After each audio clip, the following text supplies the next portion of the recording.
Let us dive right into an old hero drawing from long ago, where a legendary team actually joined forces with monsters to stop massive worldly disasters. Everyone everywhere knew this epic crew simply as Legion, and the guy leading the entire charge was Shin, the translator of absolutely everything. He and his squad spent their days doing the totally impossible together, and this is the epic tale of how Shin and his companions made history. But everything completely flips when his teammate apologizes and kicks him out, making Shin slam his fist hard on the table, demanding to know why this is happening. He loudly reminds her they promised to reach a rank as a whole team, constantly shouting that she already knows. That is the absolute truth. The Golden Fleece leader, guy named Jason, starts screaming back. He tells Shin he is simply not good enough, and a hero like him needs way better teammates than what Shin can actually offer. Jason says he knows how hard the guy is trying, but Shin tightly clenches his fist,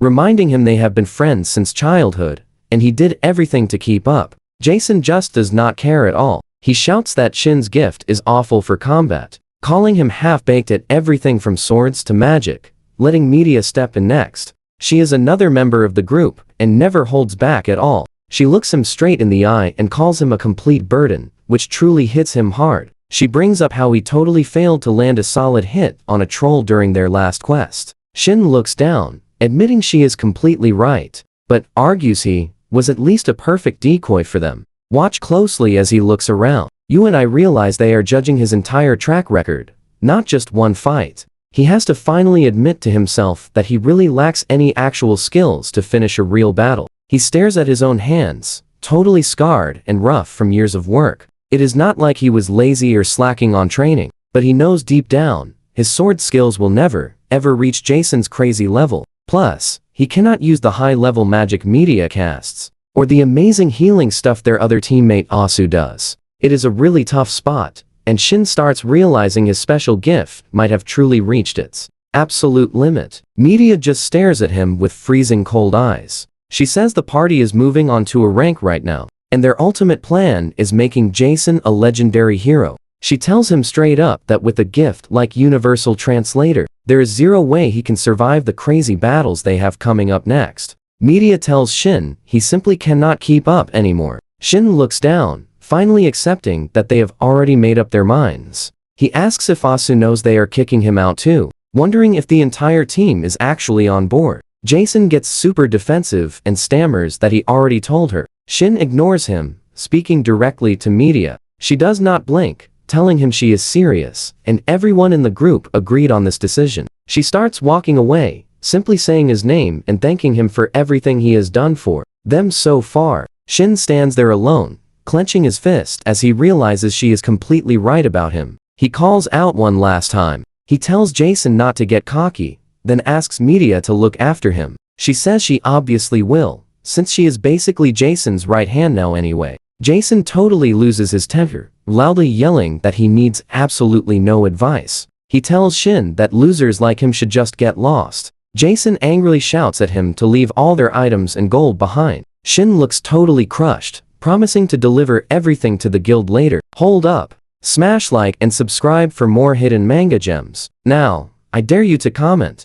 I am loving this. You and I are in for a wild ride. Let us continue. In this world, being an adventurer is a real job where people do everything from hunting giant monsters to searching for rare treasure, but it is all based on a strict ranking system, going from basic apprentice level straight up to absolute legends who save the world. Shin admits he was just like everyone else, dreaming of that elite hero rank. As he sadly tells a bartender he needs another heavy drink, he heavily stumbles through the city streets, clutching a bottle, thinking about how his former party is actually the top-rated adventure group in town, and he vividly remembers how it all started back in their small hometown. Just him and his childhood friends Jason and Asu heading out to make it big. They were not always strong, though. Back then, even a couple of basic weak goblins were enough to give the whole team a really hard time. Shin was always right there to have Jason's back, especially whenever the guy lost his cool and went on a total rampage.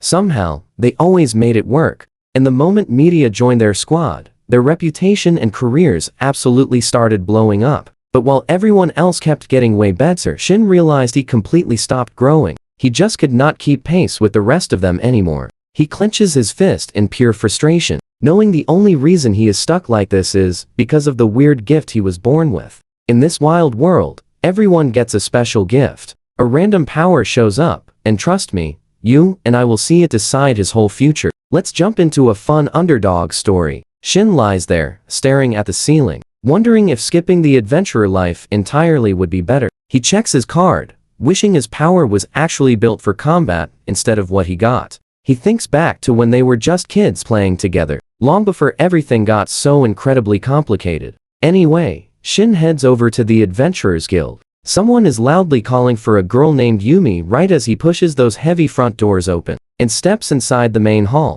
The second he steps inside, the entire room begins whispering. People start pointing him out as the guy who just got booted from the famous Golden Fleece party. Some guys burst out laughing, saying it was about time he got dropped. A simple translator had absolutely no business being in a top-tier group. The harsh trash talk keeps coming. People say his friends only kept him around out of pure pity. This makes Shin visibly shake, at least until Yumi finally snaps at them. She screams at everyone to shut their mouths, yelling that adventurers shouldn't treat each other like garbage. Angelina orders the noisy crowd to clear out immediately. The guys finally scatter, awkwardly heading back to their own business.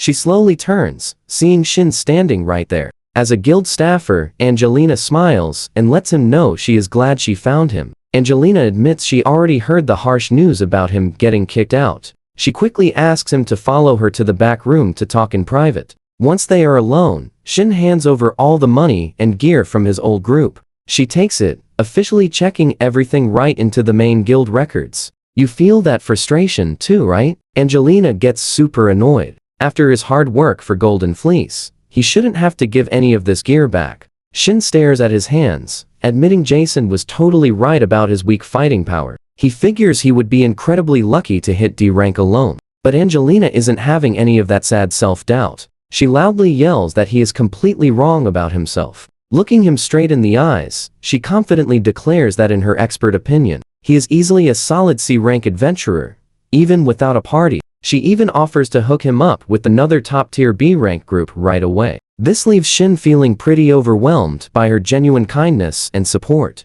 Shin gently tells her he wants to try out the solo life for a bit first. This makes her realize she was being way too pushy, and she quickly apologizes. Shin looks a lot more determined now, confidently saying he really wants to test exactly what he can achieve all on his own. He kindly tells Angelina that her awesome support gave him the needed push. Angelina suddenly realizes this is absolutely the perfect timing. So, she calls his name, mentioning she actually has a specific quest for him. Pulling out a folder, she excitedly explains there has been a sudden outbreak of nasty ORCs inside some nearby caves. She asks if he is willing to head over and clear some out. She happily reminds him that if he brings back the ears like he usually does, she will absolutely make sure he gets a solid bounty. Wait, here's where things get interesting. She has a special request, asking him to check out the deepest cave sections using his unique method. She knows it is extra work, so she firmly promises to pay a separate bonus for the investigation on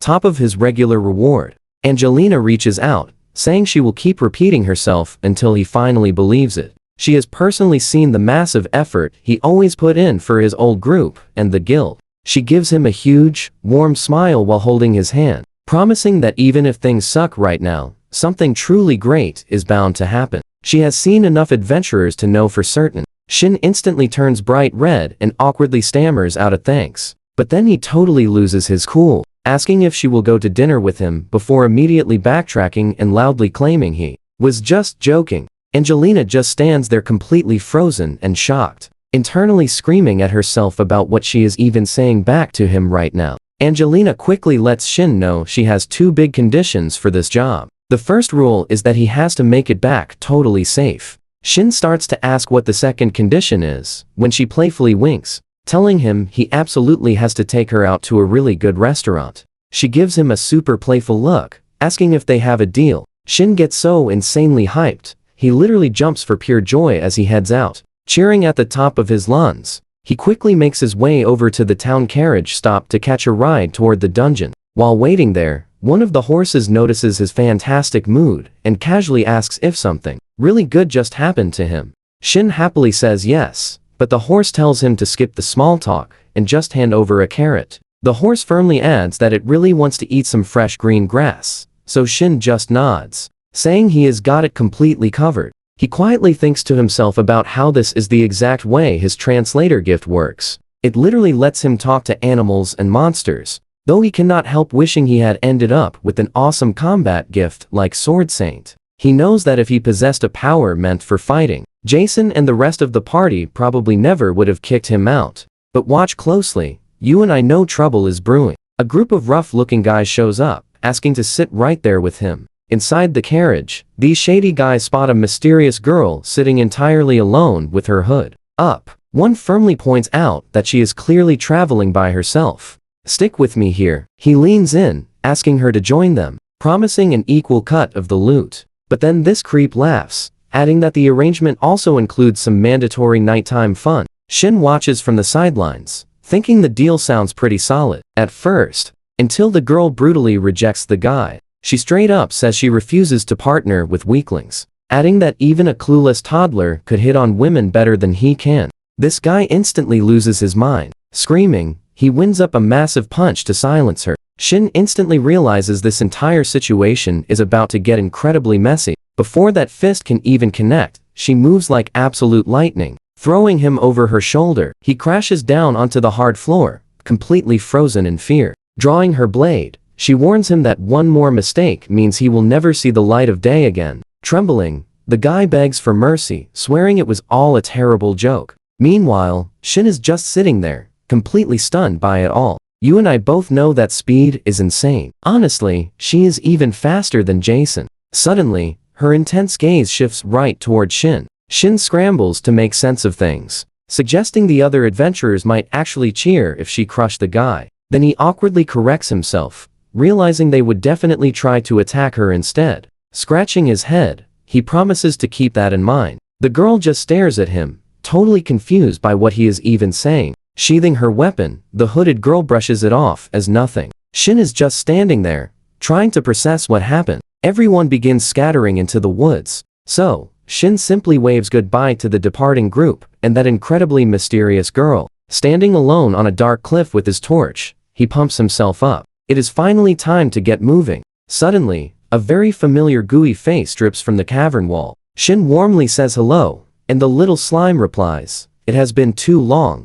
Shin relaxes for a quick chat while Lime snacks on some herbs. Shin quickly realizes his tiny friend is actually taking a solo exam right now. Lime asks if Shin plans to travel completely alone from now on. Shin admits it is not forever, asking why the curious slime cares. Lime gets right to the point, asking if Shin would take him along on his big journey. He double-checks that the annoying blonde captain and the gloomy mage are gone, because he seriously wants to go adventuring with Shin. Shin is genuinely moved by this sweet offer, looking down at the little slime with deep appreciation. Lime cheerfully jokes about rescuing a princess someday. And just like that, the slime officially joins the team. Bouncing onto Shin's shoulder, Lime tags along for the trek, excitedly asking what their master plan is. Glancing at the cave bats, Shin explains they are investigating a massive ORC outbreak, asking if Lime knows anything. Lime pauses to think, mentioning a rumor that the local ORCs just crowned a brand new boss recently. Rumor says this new chieftain absolutely despises humans.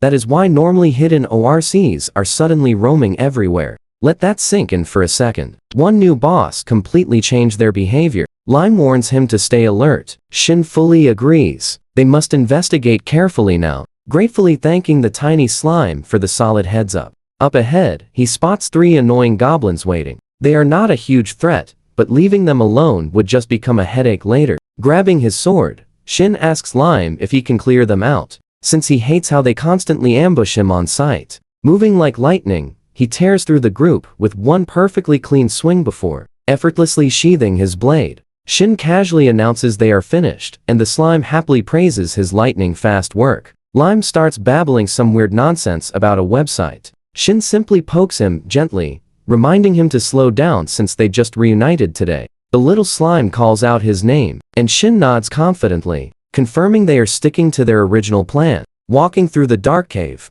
holding a torch, an arrow suddenly zips past, striking the stone right at his feet. Shin freezes instantly. He glares into the deep shadows, angrily demanding to know what the hell this is about. A rough group steps out. Their leader ruthlessly mocks Shin's calm attitude, calling him a pathetic, washed-up adventurer who hit rock bottom. Staring right back, Shin calmly says he does not remember making them this angry, easily recognizing these guys from the Loud Tavern earlier. The furious leader screams at him, demanding silence. He claims Shin's old captain made them look like absolute fools, so they are seeking payback on him. Shin sighs, realizing Jason is still causing headaches post-exile. He admits the guy always lacked basic communication skills with people. He calls them out, saying they only targeted him because he is alone. Their pure cowardice is why they are stuck at sea. So what do you and I make of this? 8 versus 1. Trust me, they are making a huge mistake. Come along with me. Shin reminds everyone that the guild strictly bans adventurers from fighting.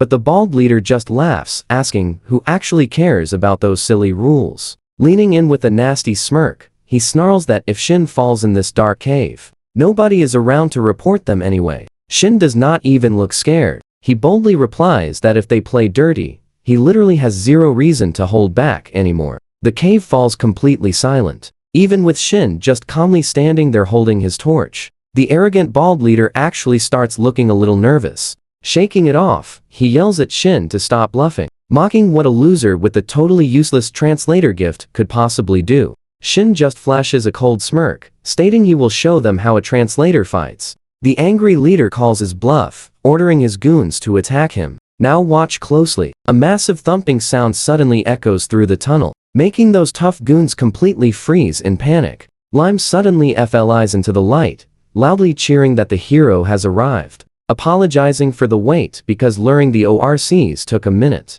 Shin proudly shouts the lure worked perfectly. Meanwhile, one panicked goon realizes they are in massive trouble, screaming about an incoming ORC pack. The angry ORCs charge. Charging out, the leader points, ordering the pack to crush the humans because their mighty chief will absolutely love this epic catch. Sweating bullets, the bald leader desperately asks Shin if they can team up to survive. Shin readies his glowing blade, saying he definitely refuses to fall today, even though these guys have serious nerve. He spots the 15 ORCs and figures victory is possible if everyone fights hard. Honestly, letting them all perish would leave a bad taste. The smart plan is to back them up temporarily, then run fast when an opening appears. Shin smoothly knocks an incoming arrow away. He tells the old man to stay entirely focused. Spotting the huge enemy leader behind the front line, he loudly shouts for everyone to target big threats from afar while they hold the line. Shin thinks it is time to escape, but noticing strange vibes, he asks what is happening, pointing at the totally terrified bats. He desperately asks Lime if the little slime feels a massive danger quickly approaching. Lime actually agrees. Suddenly, a wild voice yells about smelling a fight, making Lime wonder if Yuya is finally showing his face. A massive ORC carrying a jagged knife charges right into the spotlight, wildly screaming to join the epic fun. A swift hooded figure bypasses the human line, heading toward a voice demanding the strongest fighter. You and I both know that wild entrance caught the old man and those ORCs completely off guard. An incredibly jacked ORC wearing a scarf aggressively demands a challenger. Shin realizes something crucial. Despite this epic talk, normal humans cannot understand a single word these fierce monsters are actually saying. Losing his temper, the bald guy swings his sword, yelling to shut up, but he is utterly crushed before even landing a hit. Shin is completely stunned, watching a C-rank adventurer defeated instantly. He urgently wonders if this monster possesses a special gift. Lunging aggressively at Shin, the beast claims his movements easily prove he is the absolute real powerhouse of this entire group. Shin urgently shouts for Lime to get ready. The slime is already moving, clearly knowing exactly what needs to be done. The furious ORC slams a heavy attack, forcing Shin to desperately block with his everything. Shocked that Shin blocked his heavy strike, the mighty ORC cheerfully admits, this human is not half bad. He tries aggressively crushing Lime beneath a massive foot, but our little slime is way too quick. Lime just casually bounces away while the huge stomp hits purely dirt. The amused ORC loves Shin having a tamed slime, calling him the most interesting human he has ever battled. Then they intensely clash swords again, struggling immensely to hold him back. Shin realizes this guy is totally unbelievable. As the intense battle continues, Shin slowly realizes this crazy monster might actually be way stronger than Jason. Suddenly, a mysterious voice barks out quick orders to run left and then right. Moving perfectly on command, he dodges just in time for the fierce hooded girl to fly in, violently swinging at the massive beast. Smiling brightly, the confident girl loudly says she knew it. Shin hears her prophecy perfectly, meaning these two epic fighters are finally standing together, totally ready to take this gigantic ORC down for good. Glancing back at Shin, the hooded girl cheerfully wonders if he is okay, even though she literally just saved his life. Amazingly, she actually calls him her savior. Shin tries forcing a thank you, but completely trips over his words, utterly stunned because she really just called him a savior. Trust me, you are going to love what he sees next. Absolutely stunning. Her beautiful hair is a red brighter than any raging fire, gorgeously flowing around her as the glowing light hits it. Stick with me here. Things get serious as the mysterious girl stands like a total pro, cloak catching the wind. Her blade moves in a total blur, slicing the air with the sharp sound. Shin finally realizes where he knows her from. She is definitely that mysterious person sitting in the carriage earlier. The ORC is forced back and takes a knee. Shin and the girl stand together, totally ready to finish this cave battle. She looks super annoyed. The monster actually deflected her strike, but the ORC just grins, saying she is not bad for a human. The ORC growls he won't forgive her for interrupting his fight, but admits this might actually make things way more interesting. Meanwhile, Shin just stands there looking completely stressed out by the whole situation. The girl ignores his talk, saying he is just babbling and asking if he is finally ready to fight. Though deep down, she is starting to wonder if this monster is just clueless. She draws her sword with the perfectly smooth motion, saying she appreciates the offer, but she is finishing him off right here. She flies forward with a massive strike, but the ORC gets his blade up and blocks her. Shin totally freaks out seeing him counter. The girl flips back through the air, finding the whole thing interesting. As the ORC starts charging right at her, he lunges forward to grab her, but this absolute pro does not even blink. She just stays totally focused on his movement, spinning around to deliver a massive slash that cuts deep into the monster. She does not stop there though, immediately following up to land another heavy hit. While he is down, the girl calls him a jerk, and the ORC just growls right back, calling her a little brat. Both of them are actually smiling now. She thinks this monster is way better than expected. Shin watches her face and quickly realizes that both of these fighters are just completely, absurdly strong. Even though he really wants to help, he cannot find a single opening to jump into the middle of their crazy back and forth. She is honestly super impressed he can fend off her attacks, but the ORC just gets more fired up and demands she tell him her name.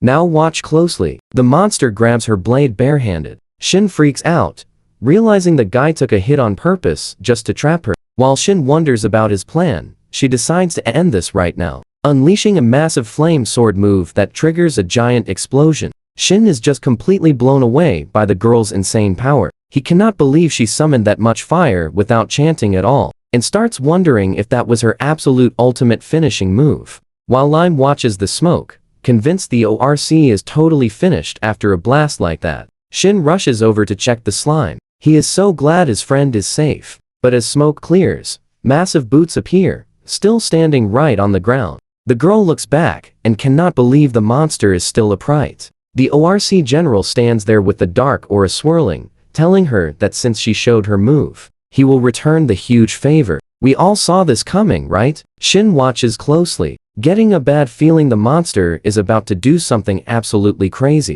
Suddenly, the ORC lunges forward with a massive, incredibly heavy strike. So fast and powerful, the girl barely has time to realize how much trouble she is actually in. A giant blade spins through the air, trailing intense energy from the powerful exchange. The weapon slams hard into the rock wall, vibrating intensely as the ORC stands over her. Turns out, she managed to dodge just in time, barely escaping a totally game-ending hit. The ORC looks at her, admitting she is the first person to ever dodge his Yuya Konkin move, and he seems genuinely impressed. The girl admits he is not bad, since she really thought her last huge attack was going to end him entirely, but the monster gives zero breathing room, launching into another wild attack that catches her completely off guard. Lime yells the guy is acting weird. Shin notices that despite his wounds, the ORC's speed and power are actually going way up, as the girl really struggles to stay in the fight. Lime comments about how bad things look,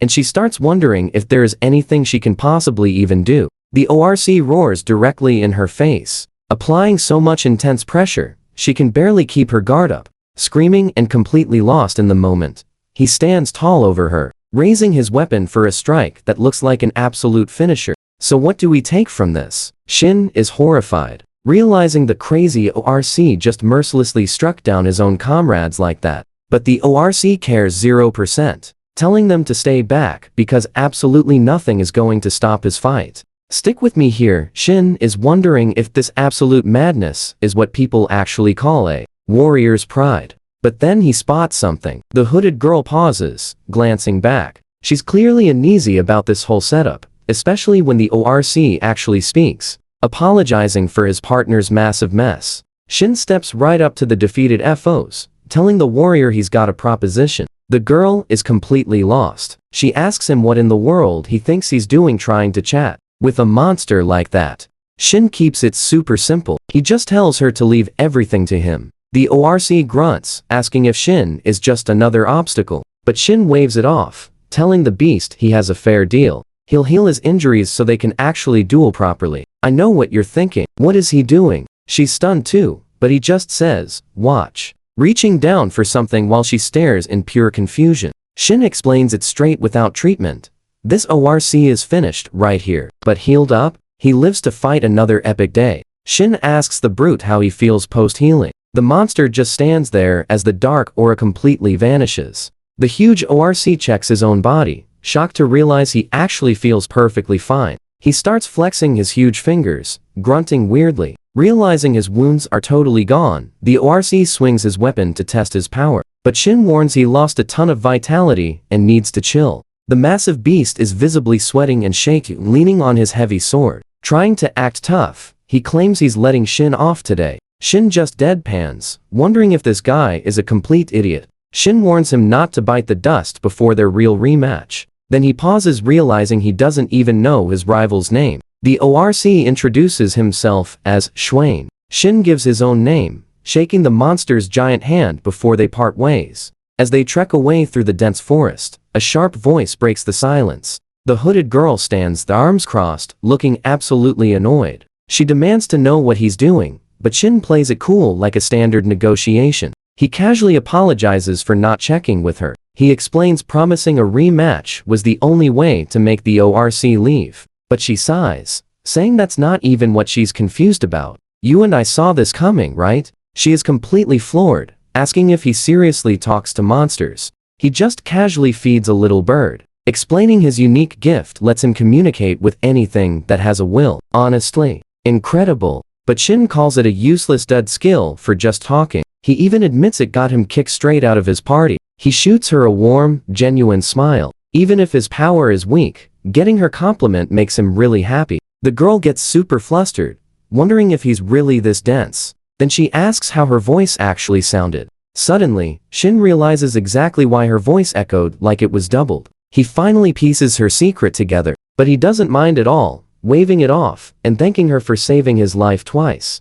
The girl starts blushing hard and tearing up, overwhelmed that he heard her true feelings. She totally loses her cool. She tackles Shin into a massive hug, crying that she finally found her savior. While the bird just enjoys her perfume, Shin totally panics from the sudden, extremely soft contact. Out of nowhere, Lime pops up right between them with the super casual greeting. Backing away, embarrassed, she admits she's super confused. She introduces her full name, Cassandra, famously known around here as the Enchanting Prophet. Shin tells her he should be the one apologizing, reintroducing himself and Lime. She mentions she's always played solo, still absolutely blown away he can chat with beasts. Shin just gives her this warm look, praising her beautiful name. She stares up at the sky, takes a breath, and asks if he would actually join her. Shin blinks, asking if she's serious about teaming up. He is totally caught off guard, repeating her exact words in pure disbelief. Cassandra just gives him a soft, blushing smile, asking if he wants to.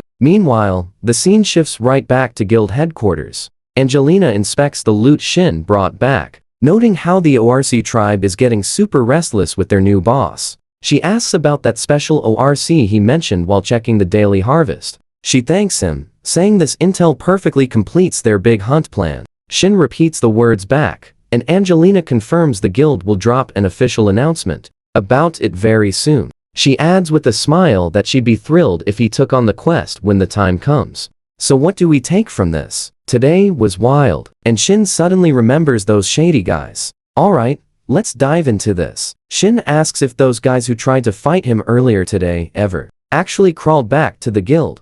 Angelina replies they have not heard a single word yet. And honestly, that veteran guy shouldn't be making any truly stupid mistakes. She still looks super concerned, though, asking Shin if something wild happened out there that she should know. Before he even speaks, she gives him this intense look, promising she is completely on his side forever. Shin instantly starts sweating, awkwardly, pretending everything was just a simple walk in the park. He nervously claims they just happened to cross paths in the cave, and Angelina just coldly stares right at him. She sighs, saying she will drop it if that is his story, but she completely doubts him. Suddenly, bam! She slams the counter, leaning in hard and demanding to know who that mysterious woman with him was. Her face gets super terrifying, angrily asking if he was seriously trying to flirt with random girls while out on a highly dangerous guild adventure. Defeated, she slumps onto the counter, sulking and muttering that picking up girls inside a monster dungeon is just totally wrong. Shin fully panics, waving his hands wildly. He begs her to understand, swearing, this girl literally just rescued him from a super tight spot. Now watch closely. He quickly shifts the topic, desperately asking if she knows what kind of adventurer this Cassandra actually is. Angelina pulls up the official guild records, noting she is surprisingly famous and known as Cassandra of Calamity in certain circles. Those official records show she is a B-rank solo player with ruby red hair, totally standing out even when joining high-level dungeon parties. She is famous as a master swordswoman, wielding a super rare Eastern weapon known as a katana. The files say Cassandra is an ultimate survivor, always being the sole person to return from disastrous missions. Angelina fully admits her skills are absolutely legitimate, though she would never suggest anyone actually join a party with her. She explains that since it is mostly rumors, nobody knows the full truth, but where there is smoke, there is fire. Shin listens closely, wondering if that dark reputation is actually true, and warmly thanks Angelina for the information. Thinking back to their meeting, Shin simply cannot imagine her being evil, firmly believing there must be way more to her story. So, he boldly decides to find out for himself. If he ends up being totally tricked, he will just blame his terrible gut instinct. But his racing thoughts suddenly halt when Angelina calls his name loudly. Shin jumps in surprise and answers her. Then she completely switches gears, nervously asking when they should go grab dinner together. She starts twirling her hair all awkwardly, mentioning how things at the guild are finally slowing down enough for a nice little break. Shin gets incredibly flustered, stuttering as he asks if she is totally sure about going out with just the two of them. Giving him this super warm look, Angelina says yes, mostly because he always takes such amazing care of her at work. She explains she can handle her solo duties perfectly fine right now, so they should definitely go out to celebrate everything.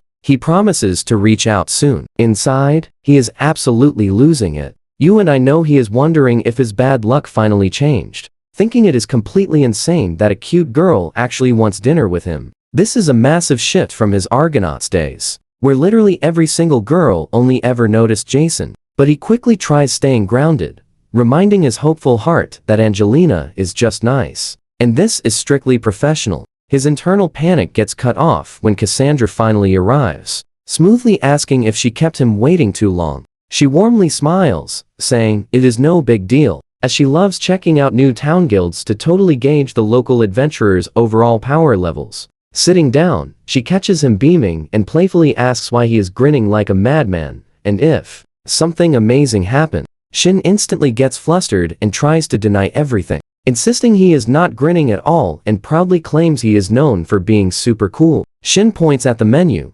confidently recommending the herb pork sauté as an absolute must. Cassandra gives this huge, gorgeous smile, saying she will totally trust his word since she is genuinely looking forward to having a truly fantastic meal tonight. She realizes how incredibly upbeat she sounds and nervously jokes about it. explaining she is just insanely happy because sharing a nice meal with another person feels so rare nowadays. She starts blushing deeply and looks down, awkwardly wondering if she is getting just a little too overly excited. Peeking back up with this adorable, shy expression, she asks if he thinks it is weird she is this happy. Shin just chuckles and reminds her today is completely his treat, so she should order literally whatever she desires. Once they finish their food, Shin boldly stands up, suggesting it is finally time to officially discuss forming a party, asking her to follow. He politely holds the door wide open as they head somewhere way more private to talk serious guild business. Here is where we leave it. They settle down. Shin confidently pulls out his card for a swap and asks if she has any problem with that. Let's dive right in. Cassandra pulls out her card, saying it's the perfect move since it saves her from explaining everything out loud. Shin checks the card, and his jaw completely drops. It is packed with insanely rare skills he has never even heard of. He tries reading her gift description, but parts are totally blocked out, and it hits him right then she is actually a half-breed. Cassandra tells him there are two important things she needs to get off her chest. Touching her beautiful hair, she admits that, as he can probably guess, she is not exactly 100% human. Looking away sadly, she confesses she has demon heritage. Shin is completely floored, asking if she is actually talking about a literal demon. He really needs to be sure, so he asks if she means those incredible demons from the legends. He starts thinking about the legendary demon race, famous for having raw power that is basically completely off the charts. The old stories claim they are actually descendants of gods who lost their power after failing a massive war to conquer the world. Almost nobody has ever seen one in modern times, but because they are so unbelievably strong, everyone still knows all the epic legends. Shin mentions that they absolutely exist, but they normally live like complete hermits. Pay attention here. Cassandra admits that despite her heritage, she has never met one either. It finally hits Shin. That legendary god-tier power is actually flowing through her veins right now. Shin rubs his chin, desperately trying to wrap his head around her being a half-demon, and she just quietly confirms that his guess is correct. Cassandra takes everything in and realizes Shin actually has the absolute perfect set of skills for a forward position. Having that gift of foresight makes things so much easier once the intense fighting actually begins. Shin cannot help but notice how incredibly beautiful she is, thinking he would be the luckiest guy alive to have her join his team. Cassandra brings up her unique gifts again, explaining that her power, the enchanting prophet, actually does two completely different things. Her eyes brightly glow as she explains she can shave off a few seconds of the immediate future, but also see far ahead, like an oracle. Shin excitedly tells her, that sounds like the absolute most useful power ever. While she agrees it has zero weaknesses, she admits there is one massive catch. Shin just stands there, totally stunned by what she is about to say. She explains her powers are the absolute only reason she is still alive. But the problem is, whenever she sees the future, everyone completely misinterprets her warnings. Hearing the sad truth hits Shin really hard. It sounds exactly like the terrible misunderstandings he went through with his former party members. Cassandra explains that even if she warns people, a giant tsunami is coming, they will just look at her and say, it is a wonderfully peaceful day. Cassandra looks pretty sad, realizing her gift feels like a heavy curse since nobody in the world ever understands what she is trying to say. But Shin suddenly realizes his translation skill is picking up her true voice, which completely explains the weird echoes he has been hearing all along. Cassandra gets incredibly excited. Are you seeing this? She realizes Shin is the only person who hears her properly. He is the savior she has been waiting for, and she looks at him with total hope. She quickly circles back to their earlier conversation about joining forces, admitting that while her gift usually gets her judged, her physical combat skills are totally legit, and they would make a truly fantastic team. She is so desperate to join him that she offers to let him choose all the quests and even keep 90% of the money. But Shin tells her he only has one real condition for them to team up. Cassandra gets nervous, quickly offering to dye her hair if her demon trait is a problem. Shin immediately shuts that down, telling her he thinks her hair is actually beautiful, and it looked like gorgeous flames when she bravely saved him.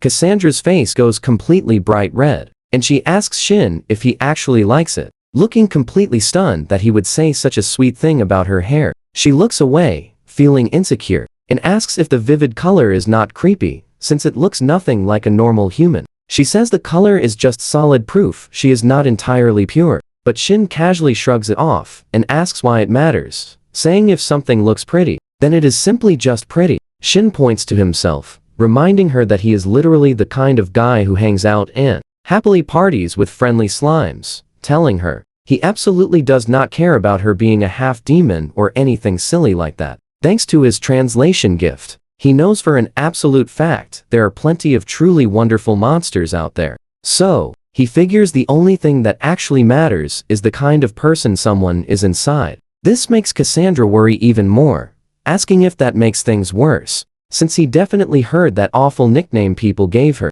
Shin quietly repeats the name Disaster to himself, but he looks her right in the eye and firmly says he knows the real truth. Realizing that while everyone else completely misunderstood her because of her gift, she was the only one who truly looked out for him and gave him advice. Trust me, and I won't forget how she fought a giant pig demon just to keep him safe.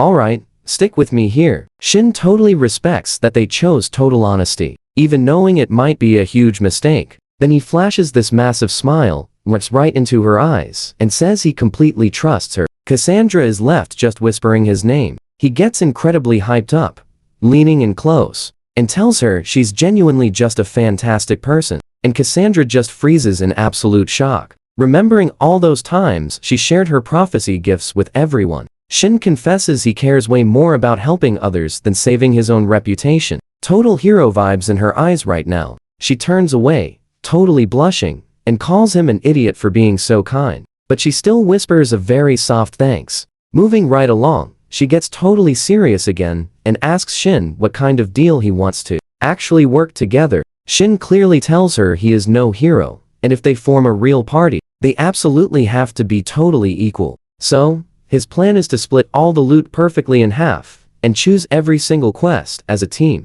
Why? Because he believes they need to call out each other's mistakes, keeping that totally mutual trust perfectly intact. Shin looks down with this calm, gentle smile, admitting he definitely cannot be the savior, but he promises Cassandra he seriously wants to be her partner. She asks if he is totally sure, wondering if that is actually okay. Shin glances away, calmly telling her that is actually what matters the most. He laughs a little awkwardly, confessing he is the weaker fighter here, but he is great at chores. So, Cassandra leans right over the railing, declaring she will personally train him since they are partners. Shin instantly asks if she is actually serious. She starts walking off, loudly warning him to prepare, because her training is absolutely brutal. She looks back with this incredibly intense smile, promising that even if he cries and desperately begs, she will never let him go. Now watch closely, things get crazy. The next day, they head back to the guild. Angelina instantly appears with a terrifying smile, asking if they are parting up and if her earlier advice meant absolutely nothing. She casually waves it right off, saying it is totally fine for an adventurer and guild worker. Anyway, Angelina looks insanely annoyed. She asks Shin if he even cares about her previous warnings, as Shin suddenly realizes he was definitely warned about her, but he quickly realizes he must explain that those nasty rumors are a huge misunderstanding. Meanwhile, Cassandra seriously wonders why the guild worker is glaring at him like total trash. Checking her clipboard, Angelina explains that since Cassandra is B- rank and the supposed womanizer Shin is only C rank, they must complete a special request as a certification test. And Shin just stands there completely frozen, realizing she is treating him worse than ever. Angelina keeps going, saying she knows they are experienced, but Cassandra cannot just fight alone as the stronger member. She clearly explains that if they successfully finish this dangerous job, the party will officially be ranked at B-. Cassandra gets totally hyped, telling Shin this is their very first mission together, and they should give it everything, while Shin just looks completely drained and weakly agrees. Angelina instantly stops them, though. You and I both know where this is heading. She claims she is just curious, asking Cassandra if Shin aggressively hit on her to form a team, especially since she previously turned down Angelina's very own offer. Shin completely loses his mind, wondering what on earth she is talking about while desperately trying to explain the real situation. Angelina suddenly realizes Shin originally planned to go completely solo, but Cassandra practically begged him to team up. She is even loudly declaring she will do absolutely anything to join him. This makes things look a million times worse for Shin. Cassandra quickly tries taking the blame, swearing she pushed for the party, but Angelina just stares at them, absolutely, completely disgusted. She seriously cannot believe Shin has this sweet girl saying she will do anything. Cassandra totally misses the problem, happily telling the annoyed guild staff that Shin is not a bad guy or trash at all. She just keeps digging the hole deeper, mentioning how Shin beautifully complimented her hair just last night in private. Shin absolutely starts panicking. He frantically tells her to carefully watch her wording, but Cassandra simply adds that a trash guy would never be that nice. Angelina laser focuses on the last night comment, judging them super hard for getting cozy on day one. She throws out a very sharp insult about how Shin definitely knows exactly how to play around with women. It is painfully clear she hates his innocent act. She even drags out his old party, the Golden Fleece, claiming he was getting suspiciously cozy with a girl named Sue back then. Angelina finally snaps, telling him to just shut his mouth. She treats his trashy behavior like a literal virus, and wants absolutely zero part in any of it. Shin is intensely stressed out, practically crying while trying to explain there is a real reason for everything, including his tied-up hairstyle. But Cassandra suddenly gets super emotional, asking if he was totally lying last night and secretly hates her pretty hair. And we leave it here, with Shin desperately swearing he was completely serious about her hair. Absolutely wild, right? Stick with me here. Angelina is completely over the drama, telling them to take their flirting elsewhere because she has work. The moment she officially accepts their request, Shin immediately bolts out of the room, yelling for Cassandra to hurry up and follow. Angelina reaches out toward him for just a second. She honestly looks like she will really miss having him around. So she calls out one last time, telling him to make absolutely sure he returns home safely. Shin just flashes a massive grin and gives her a thumbs up. He is entirely confident he will return in one piece. The B-rank quest officially kicks off. The two of them head deep into the thick forest to start their troll hunt. And Shin is feeling absolutely fired up about it. He tells Cassandra it is time to get moving. And she is right beside him. Cassandra shoots him a thumbs up, telling him that if he simply uses the technique she taught him, this entire mission will be an absolute piece of cake. Shin promises he will definitely give it his all, but she starts overthinking, mentioning they need to locate the target first, since scouting is usually the hardest part of the job. Shin just looks at her, completely confused, casually mentioning they already finished the scouting part. He is way ahead of her on this. Shin chats with the tiny bird and translates for Cassandra, explaining that 3 forest creatures will guide them directly to the exact spot. Cassandra looks absolutely impressed, telling him she really thinks his unique translation skill is super convenient. Shin explains that merely talking is not enough to make friends, but thanks to his special skill, he has plenty of monster allies back at his base. Cassandra realizes he likely chatted with the slimes and bats in the cave, asking if he uses them to track exactly where enemy monsters hide. Shin starts moving through the dense forest, smoothly navigating the rough terrain,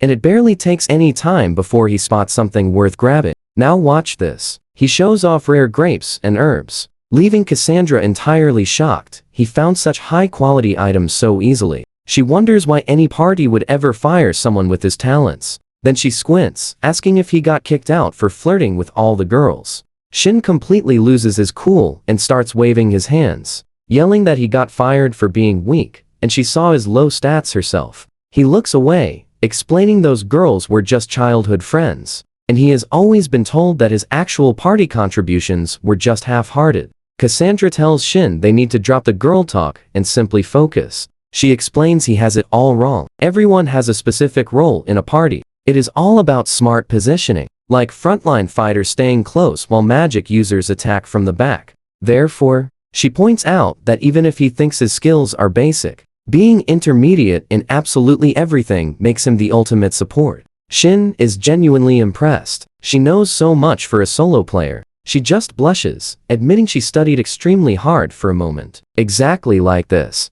She looks down for a brief second, feeling the heavy weight of the moment. She admits this feels like a massive responsibility. Shin refuses to let the mood stay heavy. He gets entirely pumped up, loudly cheering that they will build the greatest party ever. He checks with the tiny bird and confirms the target is close. Cassandra smiles, saying she is itching to begin, when suddenly a massive troll blocks their path. You and I know what this means. These monsters are way stronger than ORCs. But raw strength is not even the worst part. Their insane healing ability is what makes them an absolute nightmare to fight. Any strike that is not a fatal blow just heals up instantly, making it totally impossible to bring them down with weak attacks. Shin thinks back to his time with his old party. They could only defeat a troll by landing one massive, devastating fatal blow. And even then, it took Medadia's absolute strongest magic just to barely finish the job. Looking down at the roaring monsters, he suddenly realizes his brand new party does not have any crazy high-level spells to rely on.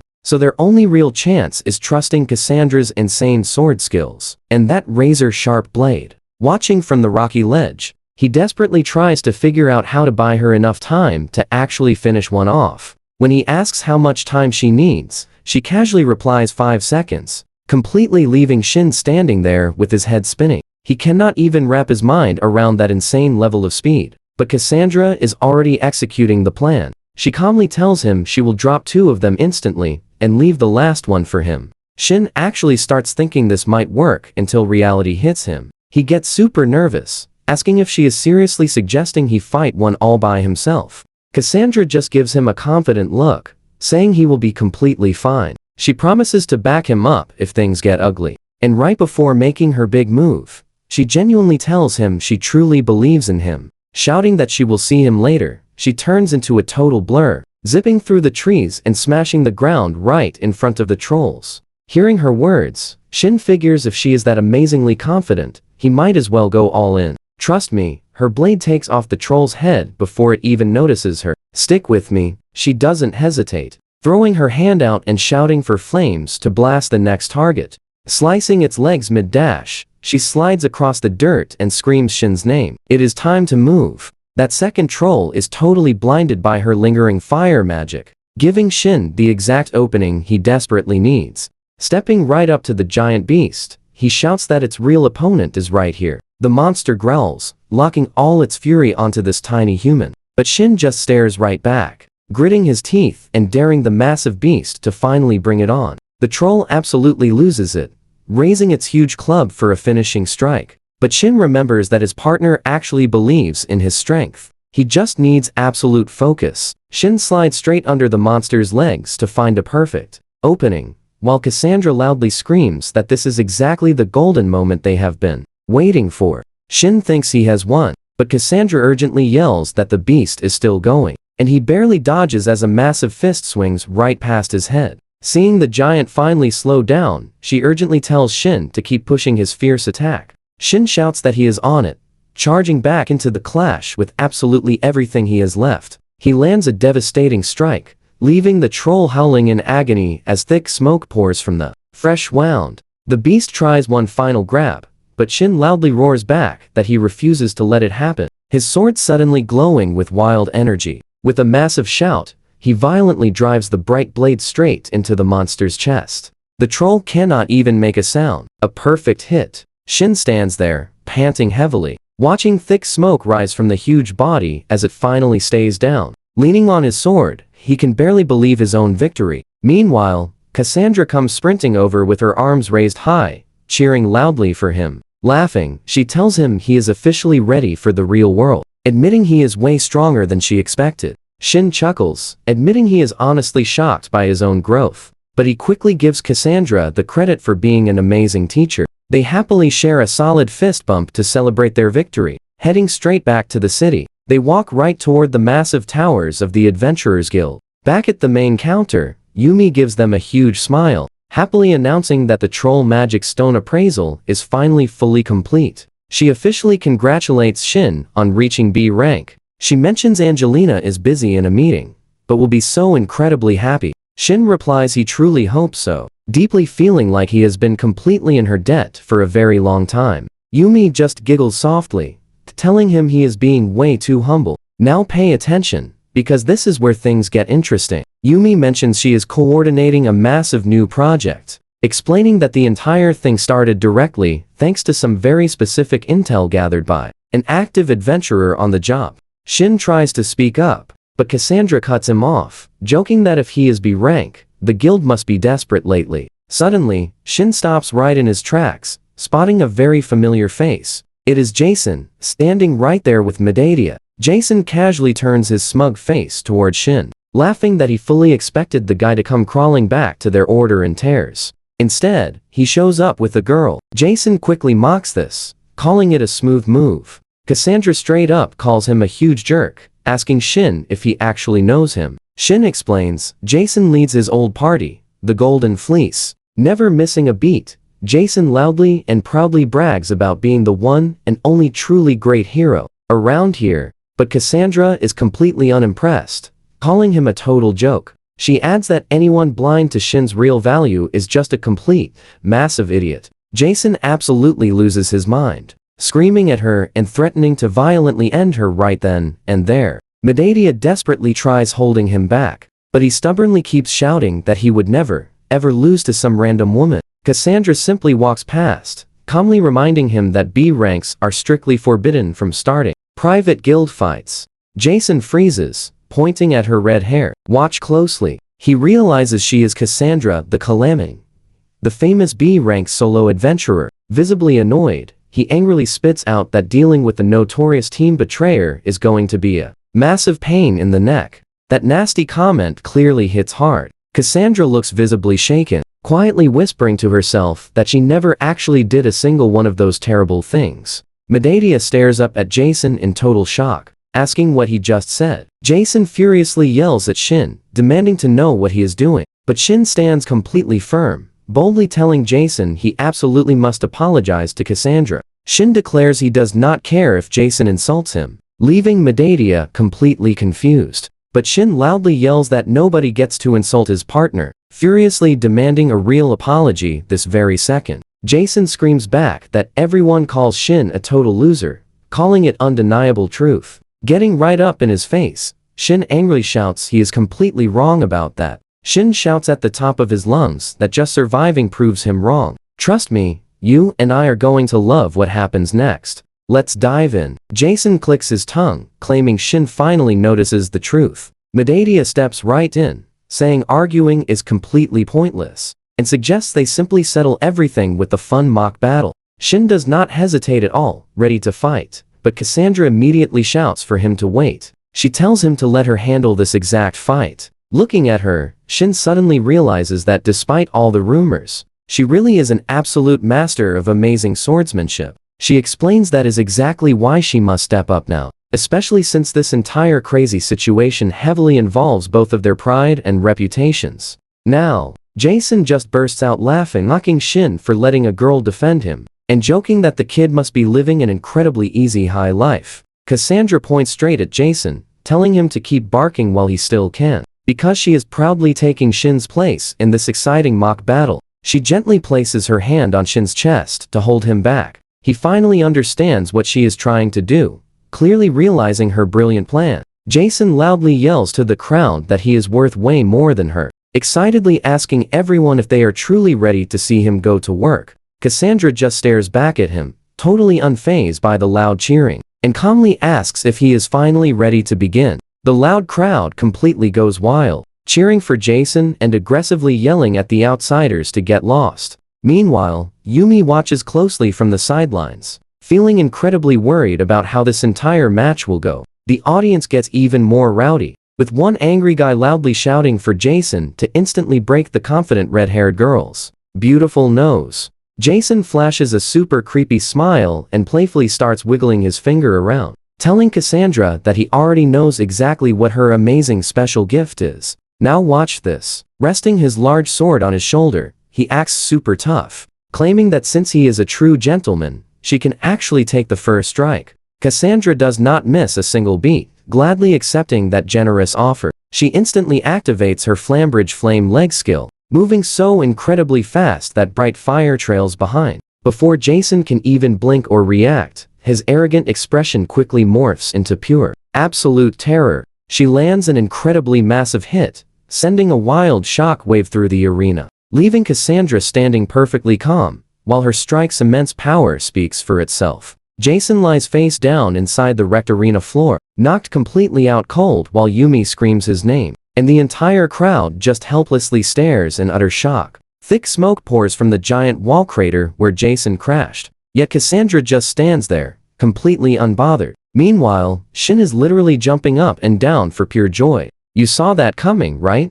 The wild crowd completely loses their minds over Cassandra's crazy strength, while others simply cannot believe their own eyes, and she just peacefully smiles at the win. Angelina suddenly sprints into the chaotic area, looking extremely frantic, loudly demanding to know why there is such a massive mess. She freezes dead in her tracks upon seeing the wild destruction. Shin glances over and is honestly quite surprised to see her arriving right then. Yumi practically clings onto Angelina while crying heavily. Angelina totally ignores all the dramatic tears for a second, sternly telling Shin that he really needs to explain himself. She claims she understands the fight, but actually has something far more urgent and important to discuss, quickly asking Shin to quietly follow her away. Angelina firmly leads them far away from the noisy arena, saying to follow her. Shin follows closely behind her, feeling pretty tense about the situation. They eventually reach a quiet library area, where Angelina nervously sits them both down.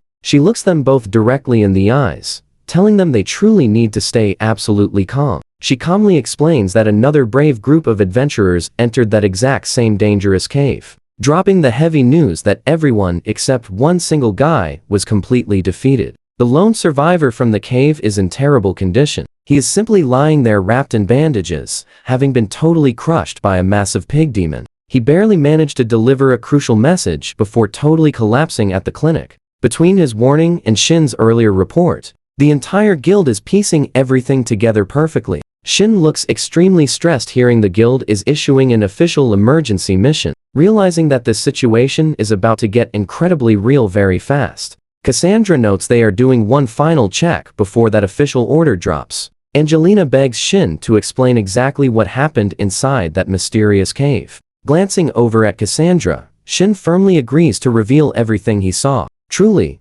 knowing how incredibly high the stakes are now. Now, an official emergency mission is a completely different beast compared to those normal daily jobs adventurers usually grab from the board. It is an absolute, direct order. The guild forcefully handpicks specific skilled adventurers for emergencies, and those high rankers are literally never allowed to turn the quest down. Shin quickly realizes the entire town is facing a massive crisis if they are actually resorting to forced missions. He can literally feel the heavy tension everywhere. After he finishes explaining the entire complex situation using a map, Angelina gratefully thanks him for being so incredibly thorough. So what do we make of this? Looking incredibly serious, she points out that beyond the guy they encountered, an even bigger problem is definitely coming. Stick with me here. You and I are about to see enemies with special abilities that make their entire squad wildly dangerous. Shin looks seriously worried as reality hits, asking if she actually means an ORC king. Cassandra asks if he knows it. Shin says he remembers reading about this legendary creature in ancient guild records from decades ago. An army led by one once marched out of a cave toward the city, and despite their tiny numbers, they absolutely destroyed everything. The guild sent every rank hero they had, but still lost 2 entire towns and many brave warriors. Cassandra notes that if a rank hero struggled back then, history might just be repeating itself right now. Angelina thinks this one is not quite as insanely strong as the old king, but it remains a massive threat they must crush before the enemy army grows. Shin does not hesitate for a single second, telling Angelina his epic team wants to help. He thinks it is a solid move, and Cassandra agrees, calling it the perfect first mission now that they hit B rank status. Angelina breathes a massive sigh of relief, thanking them for stepping up before saying they should review the plan before news goes public. A few days pass after the big talk, and things are moving along back at the guild. Now watch closely as they walk through the hall. People are whispering about how Cassandra totally humiliated Jason. Shin mentions she is getting massive attention, but she corrects him, saying it is both of them, then asks about finding Angelina. Angelina is right there, waiting with a huge smile, giving them a cheerful greeting before getting straight to business. She tells them the guild officially requested they handle an emergency mission. Shin instantly says they are totally in, since he considers this place his second home. Cassandra totally agrees, saying she has no reason to decline, especially with the special bounty for taking down those gifted monsters. She looks incredibly ready, admitting she is itching for a good fight, when suddenly someone yells from the back room. The other adventurers wonder if Shin is actually hitting the front lines, but a loud voice asks if they forgot someone important. It turns out to be Jason, who shouts that his squad is obviously joining the mission. He points straight at them both, yelling he will prove real adventurers only matter when working as an epic team alongside his brand new members. Theseus and Atalante stand right there beside him, two C-class solo fighters who just joined his ridiculous little group.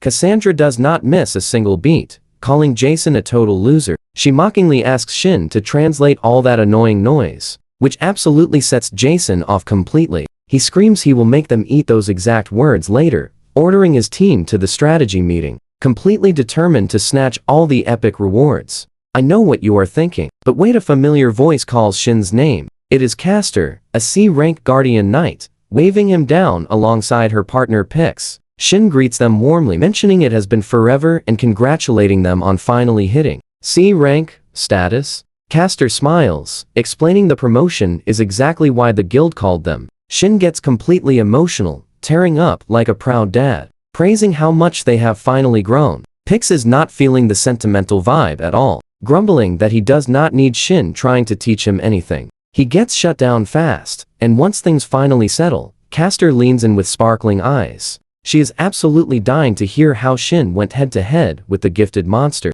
Cassandra just stares at the girl's wild, intense energy, asking if she is even okay. Shin laughs it off, saying she is way tougher than she looks, and he is used to it, but his face turns serious when answering, honestly, admitting that epic fight was almost too much to handle. If they ever see that intense aura, they better run fast. Shin explains she is just weak, but Pix turns around, glaring intensely, calling him brother in a creepy way that makes Shin yelp in total panic. Watching them interact, Cassandra thinks they have a bizarre relationship. Shin catches her exact vibe, explaining that while they seem chaotic, the two actually get along incredibly well together. Cassandra does not look totally convinced, but Shin keeps going, saying Pix is pure high energy, while Castor is super thoughtful but with a sharp tongue. He genuinely thinks they balance each other out completely, perfectly. Cassandra looks away, admitting she feels slightly jealous because they share a connection impossible to just copy.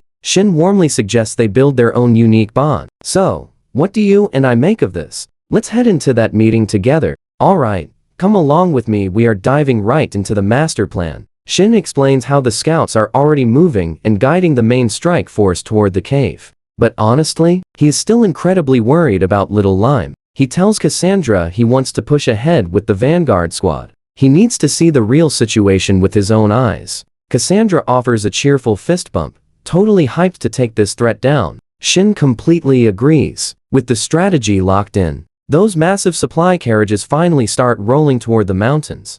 Seeing his totally natural, fun dynamic with the twin adventurers, Cassandra realizes Shin literally knows everyone around here. He laughs, explaining he built all these connections back when he was a rookie instructor for the main guild. She is super impressed. He handles way more than your average adventurer. He casually mentions chatting with monsters to build trust, though it totally backfired once when a random guy mistook him for a beast and launched an attack. Still, that wild reputation scored him a massive discount on a brand new mithril sword from a blacksmith who absolutely respects his hustle. Cassandra thinks he is totally incredible, but Shin humbly admits he only made it because a senior mentor pushed him hard. When she asks if this mysterious mentor was an adventurer too, Shin suddenly gets super quiet. Cassandra totally respects his boundaries, warmly promising to become a partner he can truly be proud of. The duo finally arrives at the massive main guild encampment, an epic setup right at the mountain base. Pick spots them instantly, cheerfully asking if they are ready to roll, while Castor just stands there looking completely annoyed. Shin drops some vital last-minute advice on the twins. Stay sharp, do not rush in, and absolutely run away if things get too crazy instead of trying to play the big hero. Castor quickly snaps back, reminding Shin that his only real job is returning safely with the intel. He tries complaining that he does not need any lectures, but gets totally cut off before finishing his sentence. Pollux steps in with a massive, polite smile, asking Shin to stay out of their way before grabbing her brother to finally get him moving. Shin warmly thanks them for the support, and Pix offers a sweet bow, telling him to stay safe. Castor looks absolutely drained by this entire conversation, but then Pix gets super shy, asking Shin if she can request a special favor once she returns safely. Shin smiles and says he does not mind at all, as long as it is within his power. She gets ridiculously excited and thanks him. Meanwhile,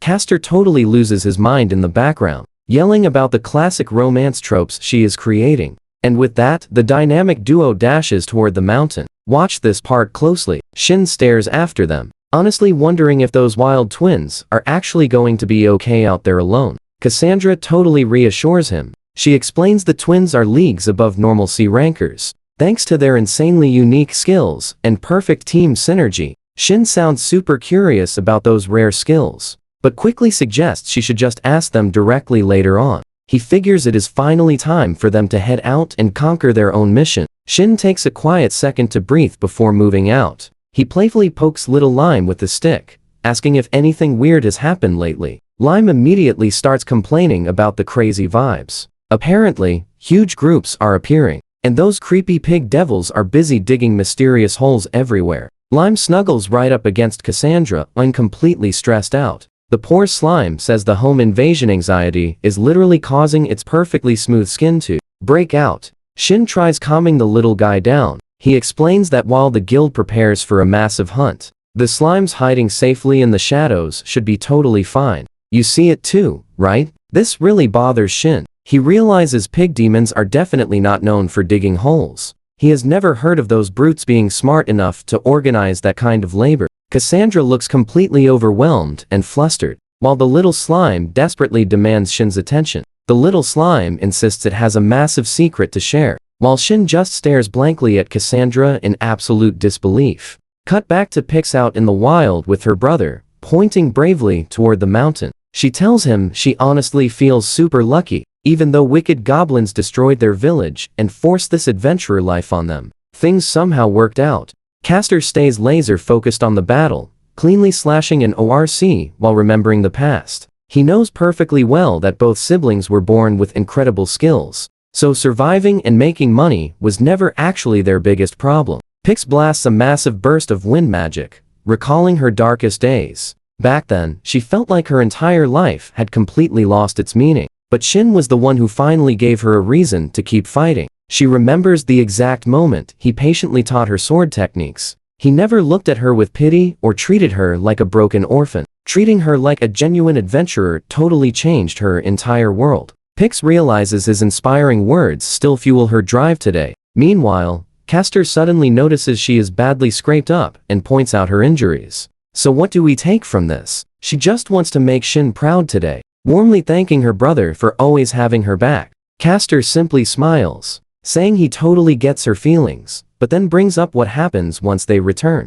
clearly reminding her they are still deep in enemy territory and must stay perfectly sharp.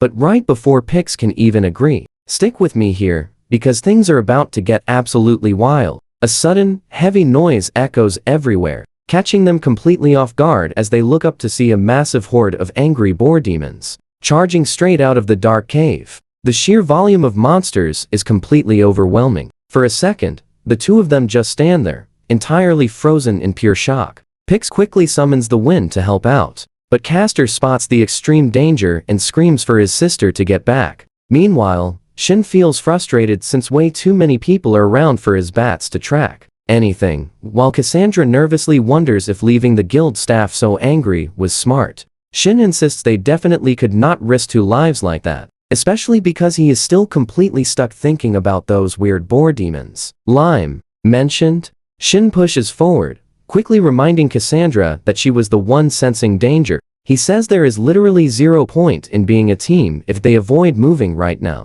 So Cassandra warmly thanks him, her expression softening as she suggests apologizing to the guild staff together once everyone is safe. Right as they spot a small demon lurking nearby, Shin tells her they should absolutely try catching the little guy alive instead of just attacking it. Cassandra agrees immediately, picking up her pace to close the gap. But once they corner the creature, she is totally confused by its strange behavior. Shin totally ignores the weirdness, demanding to know exactly where the fighting people went. He points his glowing blade at the creature, demanding an answer. The panicked goblin starts sweating and making weird sounds, acting like it completely lost its mind. Shin suddenly hears the intense sounds of a real struggle coming from deeper inside. realizing those reports of a massive battle were actually true after all. The little goblin takes that perfect chance to sprint away, completely vanishing into the dark cave. Cassandra does not miss a single beat, telling Shin they need to move as she stands over a massive mess.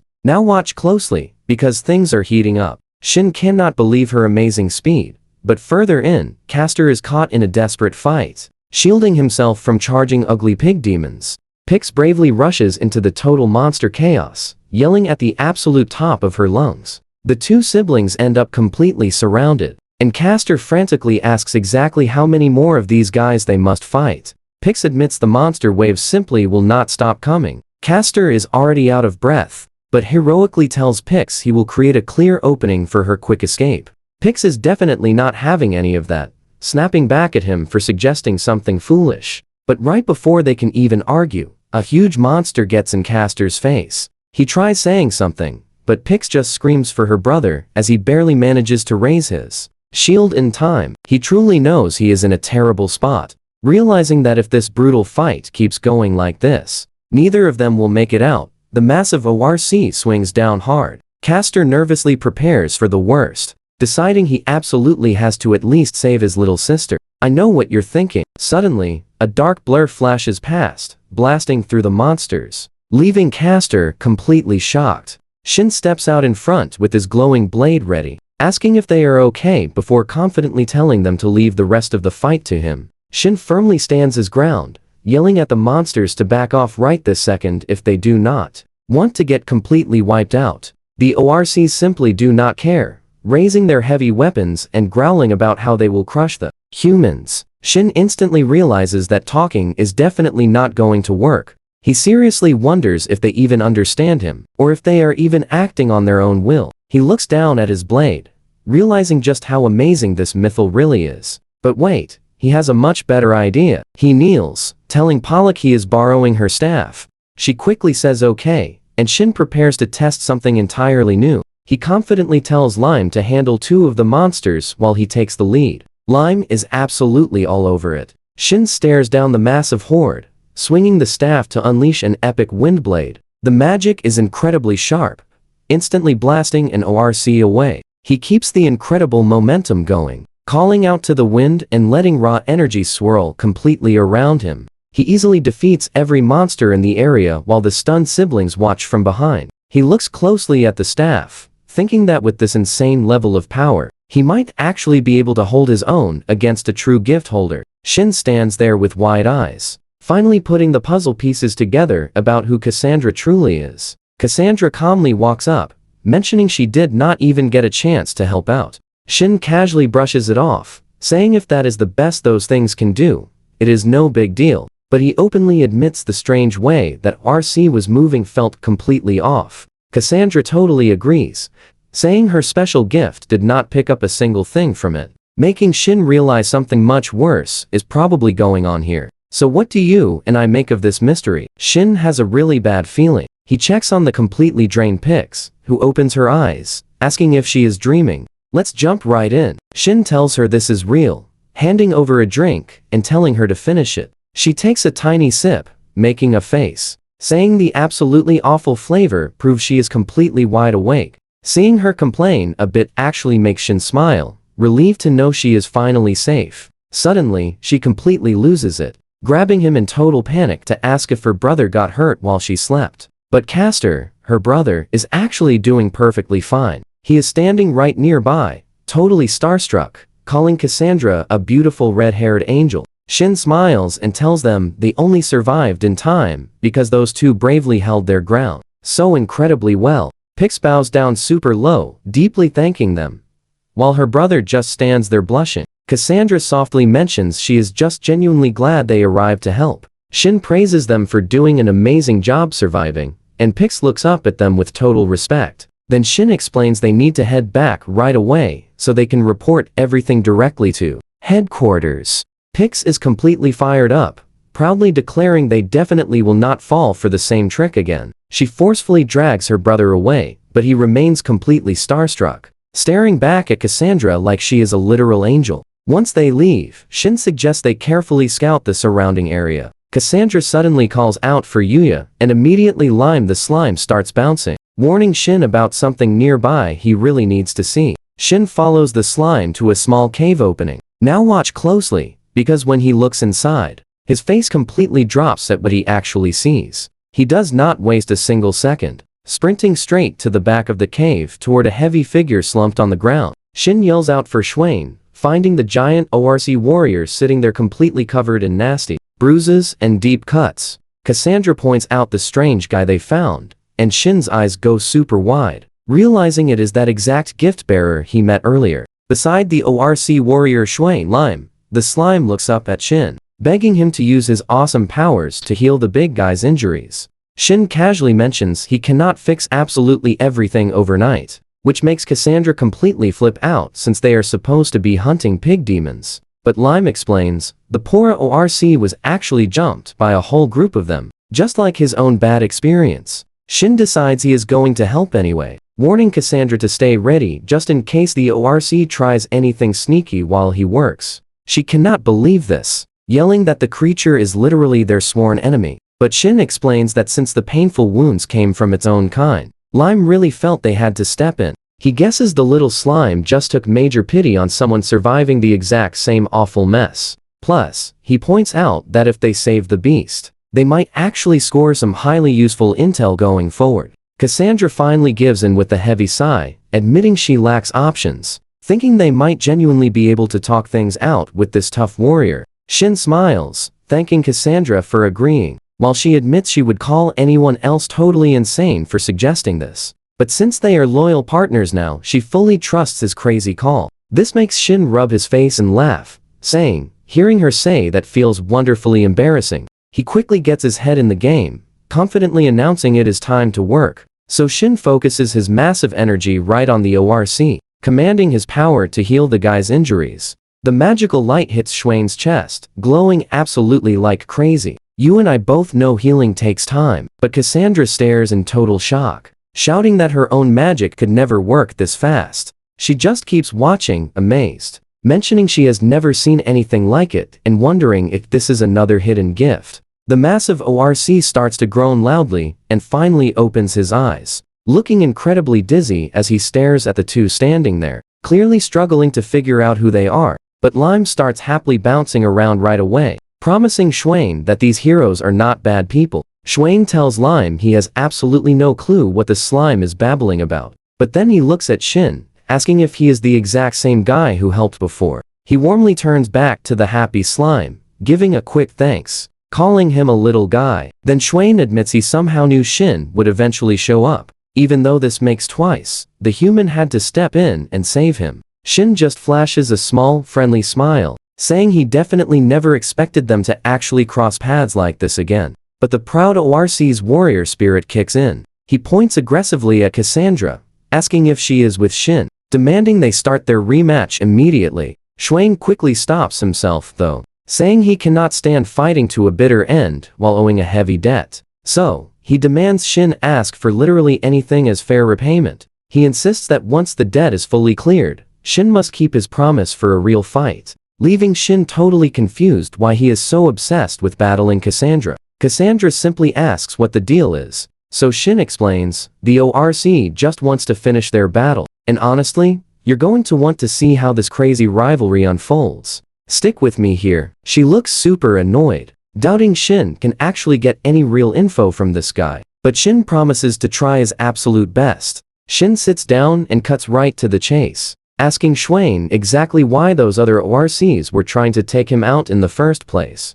Schwain pauses, figuring out how to explain this mess. Turns out, their boss discovered he took down his own squad and let Shin's group slip away. Plus, they were already marked for elimination simply because they totally opposed the massive surface invasion. Anyway, hearing this, Shin feels guilty and actually apologizes for dragging the ORC into such a massive mess. But Schwain brushes it off immediately. He made his own choices, and it is definitely not Shin's problem. He actually looks weirdly thrilled, bragging that he finally got the ultimate chance to crush the strongest fighters of his own kind. Shin asks if he is seriously not holding any grudges against his betraying friends, but Schwain claims the endless attacks just helped him massively level up, He completely shuts down the idea of being bitter about that massive betrayal, standing tall and claiming he just did whatever he wanted so he could battle stronger opponents. Though he quickly pauses and admits that is not the entire truth. The massive ORC simply grins, declaring that a thrilling fight is absolutely everything.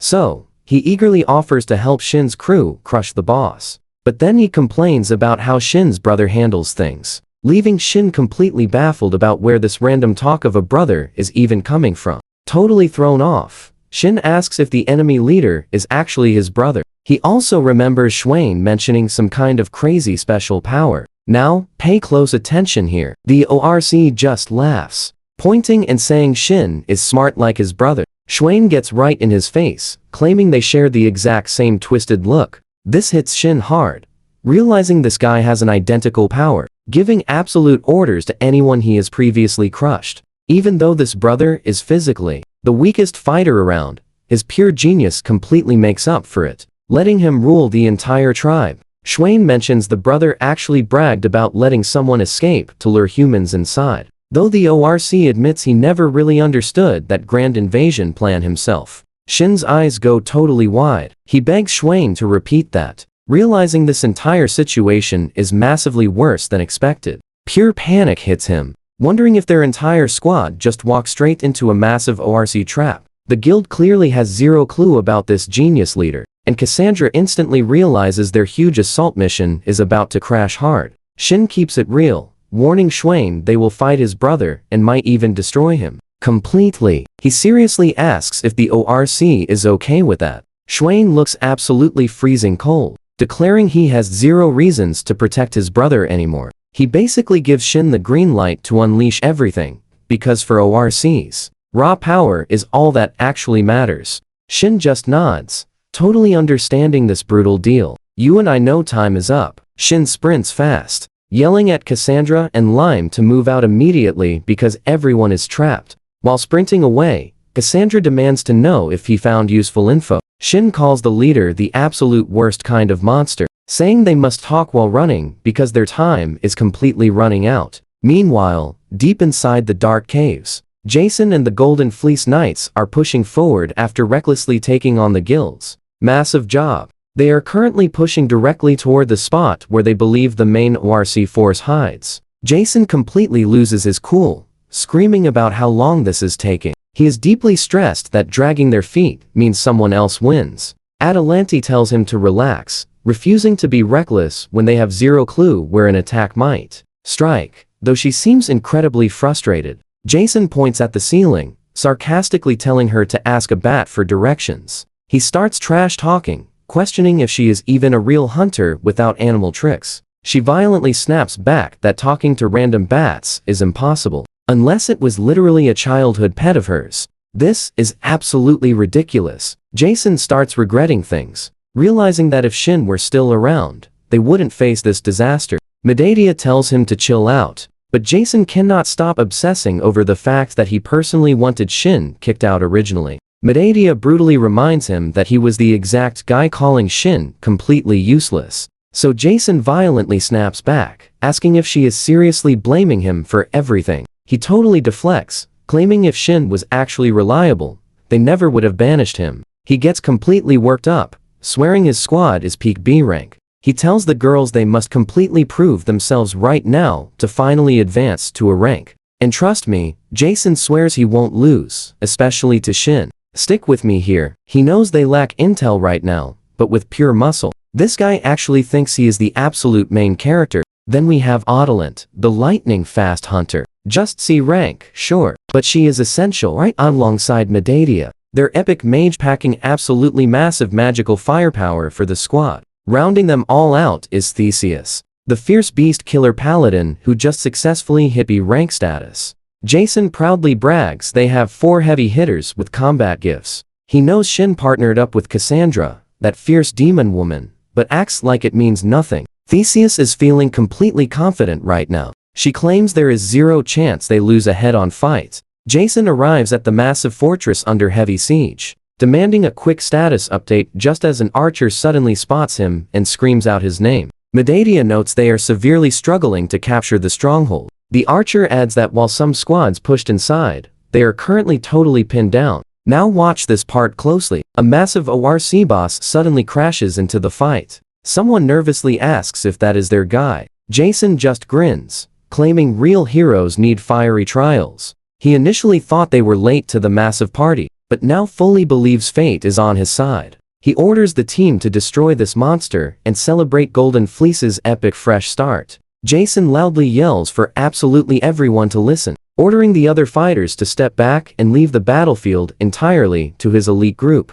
Meanwhile, Shin, Cassandra, and Swain are rushing straight toward action. Shin mentions the current chieftain was recently replaced by this ORC's own brother. Cassandra playfully tells Swain his unusually thin build definitely means he is the truly smart one here. Shin then casually asks what his brother was like. Swain looks back on the bitter past, explaining his brother had a weak body. Because of that physical weakness, the rest of the tribe mistreated him constantly. Swain continues his tragic story, explaining that while he was away, his brother was forced to brutally hunt with other ORCs. He is not exactly sure what went down out in those dark woods. But suddenly, those exact ORCs started blindly following his brother's orders, and eventually, he just strictly forced them to do all the heavy hunting instead. So Shin asks if that was the exact moment his brother's special gift finally awakened. Lime thinks that is absolutely exactly what happened. Swain says his brother was actually nice once, but became wildly violent as his follower count and massive ego rapidly grew out of control. Wild,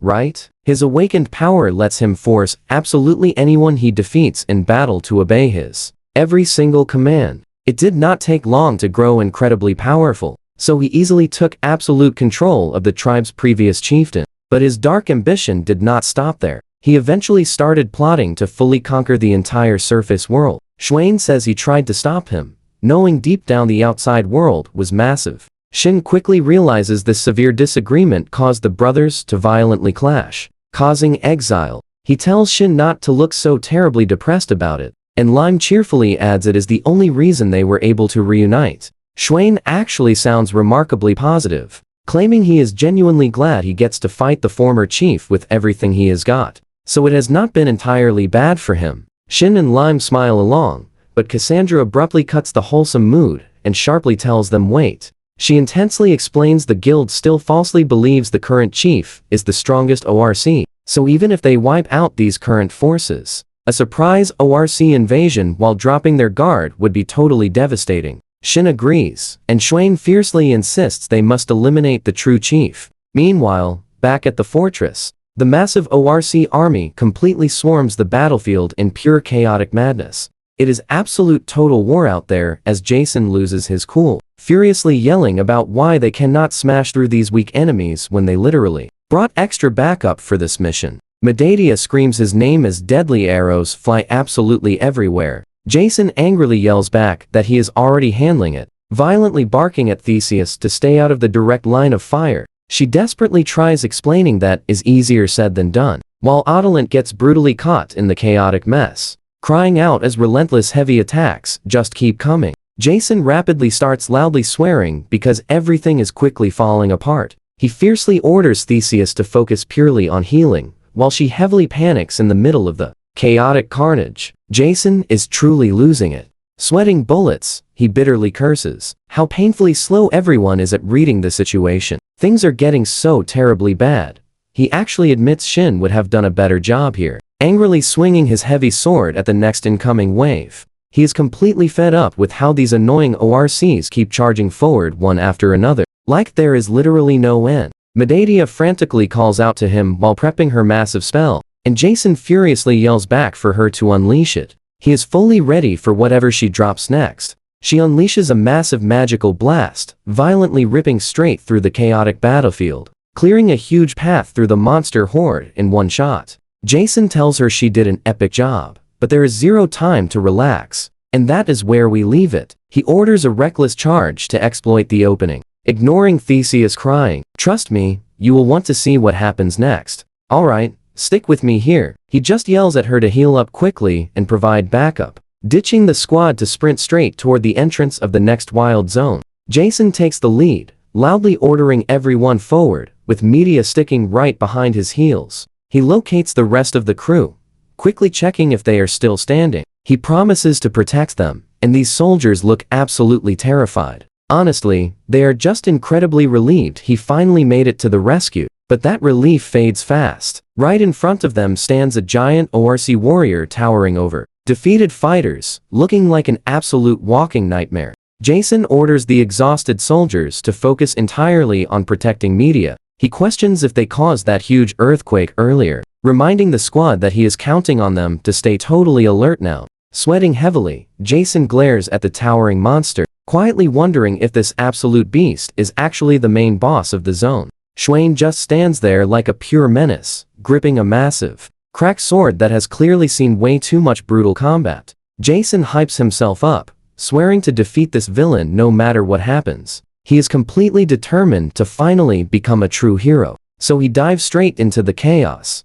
barely dodging a massive swing by a single inch. He desperately looks for an opening to counterattack. A soldier watching from the sidelines is utterly shocked. He yells that it is completely insane for Jason to fight that giant beast solo. Jason shouts to his team that he is attacking now, warning them to prepare for a follow-up strike. Someone quickly yells back that they are ready. He blocks a heavy smash with his blade, but the sheer force is overwhelming. Jason suddenly realizes this ORC is insanely stronger than anticipated. Watch this next part closely. The pressure is really crushing him, and he knows he will lose if this continues. But seriously, something feels totally wrong about this monster's wild fighting style. Jason wonders if a simple brute could actually command an entire ORC army, quickly shaking his head to stop thinking about Shin's incredible power. Gritting his teeth, he tells himself to snap out of it, wondering how easily Shin would handle this. Jason forces a brave smirk, gripping his weapon tightly. He glares straight at the monster and proudly declares that this battle ends right now. The entire squad moves together, plunging from above for an epic synchronized attack. They throw everything they have directly at Schwain. The massive impact explodes, throwing up a huge cloud of dust and bright light that blindingly covers everywhere. With smoke hanging thick, Jason loudly yells out, desperately asking if they finally won. However, his teammates behind him still look incredibly anxious. Jason glimpses something through the smoke and totally panics. Schwain is still standing tall, holding up a scorched minion he used to block it. Can you believe this guy? Jason is thoroughly disgusted, realizing this villain actually just used his own loyal henchman as a human shield. He screams in pure frustration, realizing his ultimate attack did absolutely zero damage. But before he can even complain, a gigantic shadow suddenly drops directly over his head, blocking out everything. Jason barely has a second to react before a terrifying force swings his way. Schwain grunts loudly and swings his massive, broken blade in a huge arc.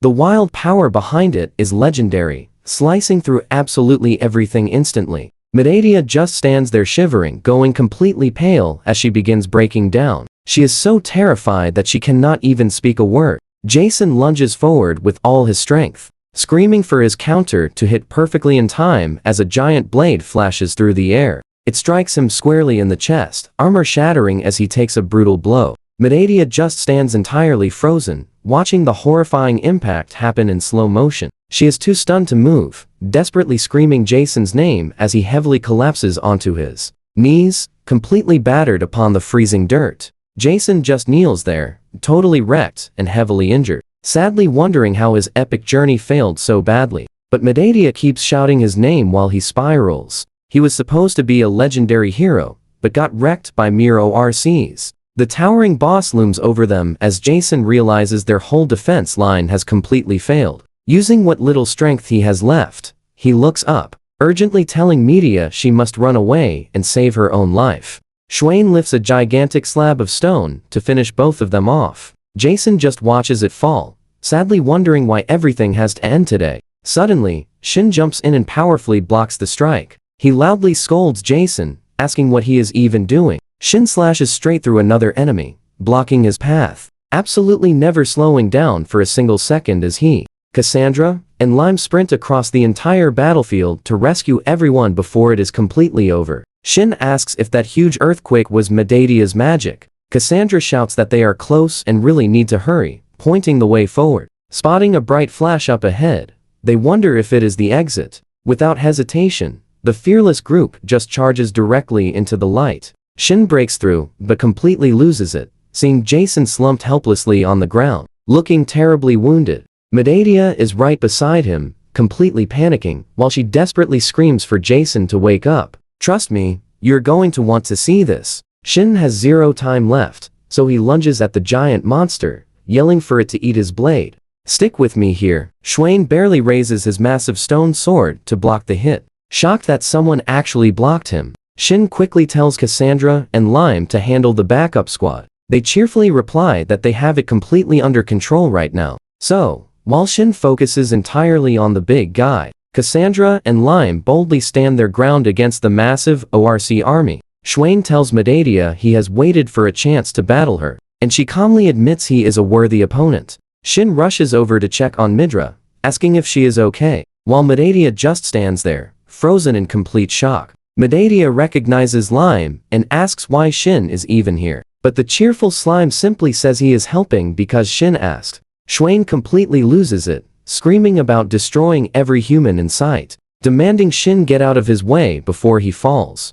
The rest of the fierce ORC army starts swarming the hillside, looking like they are about to overwhelm the area. Shin sees the reinforcements rushing in and gets frustrated. But then, he spots something shining on the ground. He slides over and grabs the staff, telling Medea he is borrowing it to even the odds. The staff starts draining his energy fast, but Shin bravely pushes through and shouts for the wind to come. Now watch this closely. A massive tornado kicks up, ripping right through the ORCs and tossing them like toys. Cassandra cannot believe Shin is pulling off such immense magic, so she cheerfully decides to use the wild chaos and jump right in. Shin supports his injured ally and shouts that the flames belong to Cassandra, realizing they are finally safe. But Jason is not taking any chances, yelling for Medea to pull back while the intense magical fire continues to fiercely rage. Shin groans as his mana acts up from the intense spell, backfiring. The team realizes they must treat the injured guy incredibly fast.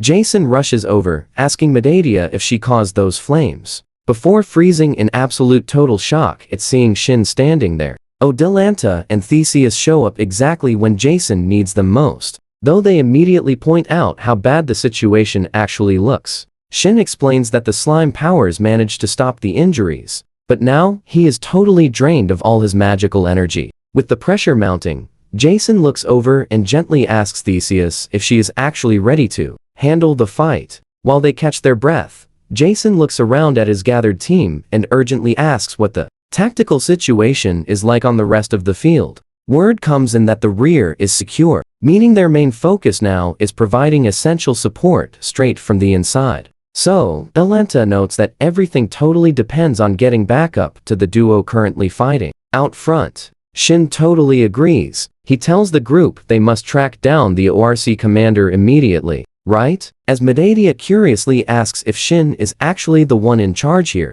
Jason cheerfully explains the situation, but Adelanti simply cannot believe there is another awesome gift holder around. "I know what you are thinking." While Medea says it is a lot, Jason asks Shin if he is sure. Shin enthusiastically explains he got the intel directly from the ORC using his neat translator skill, though Jason still wonders if he can be trusted. Shin smiles, saying the way the fierce ORC fights is all the proof they need. Jason looks at the mysterious dark figure and asks if that is the target. Someone calls the whole fight an eyesore as the two powerful sides continue to eagerly clash. Right in the middle of the field, Swain admits his opponent is actually really strong, showing genuine respect while he excitedly charges up a massive heavy hit and slams it down with everything he has. Theseus wonders if her last epic strike was too shallow, watching the ORC keep moving, and she starts to slightly panic. He wonders what kind of total monster that woman is,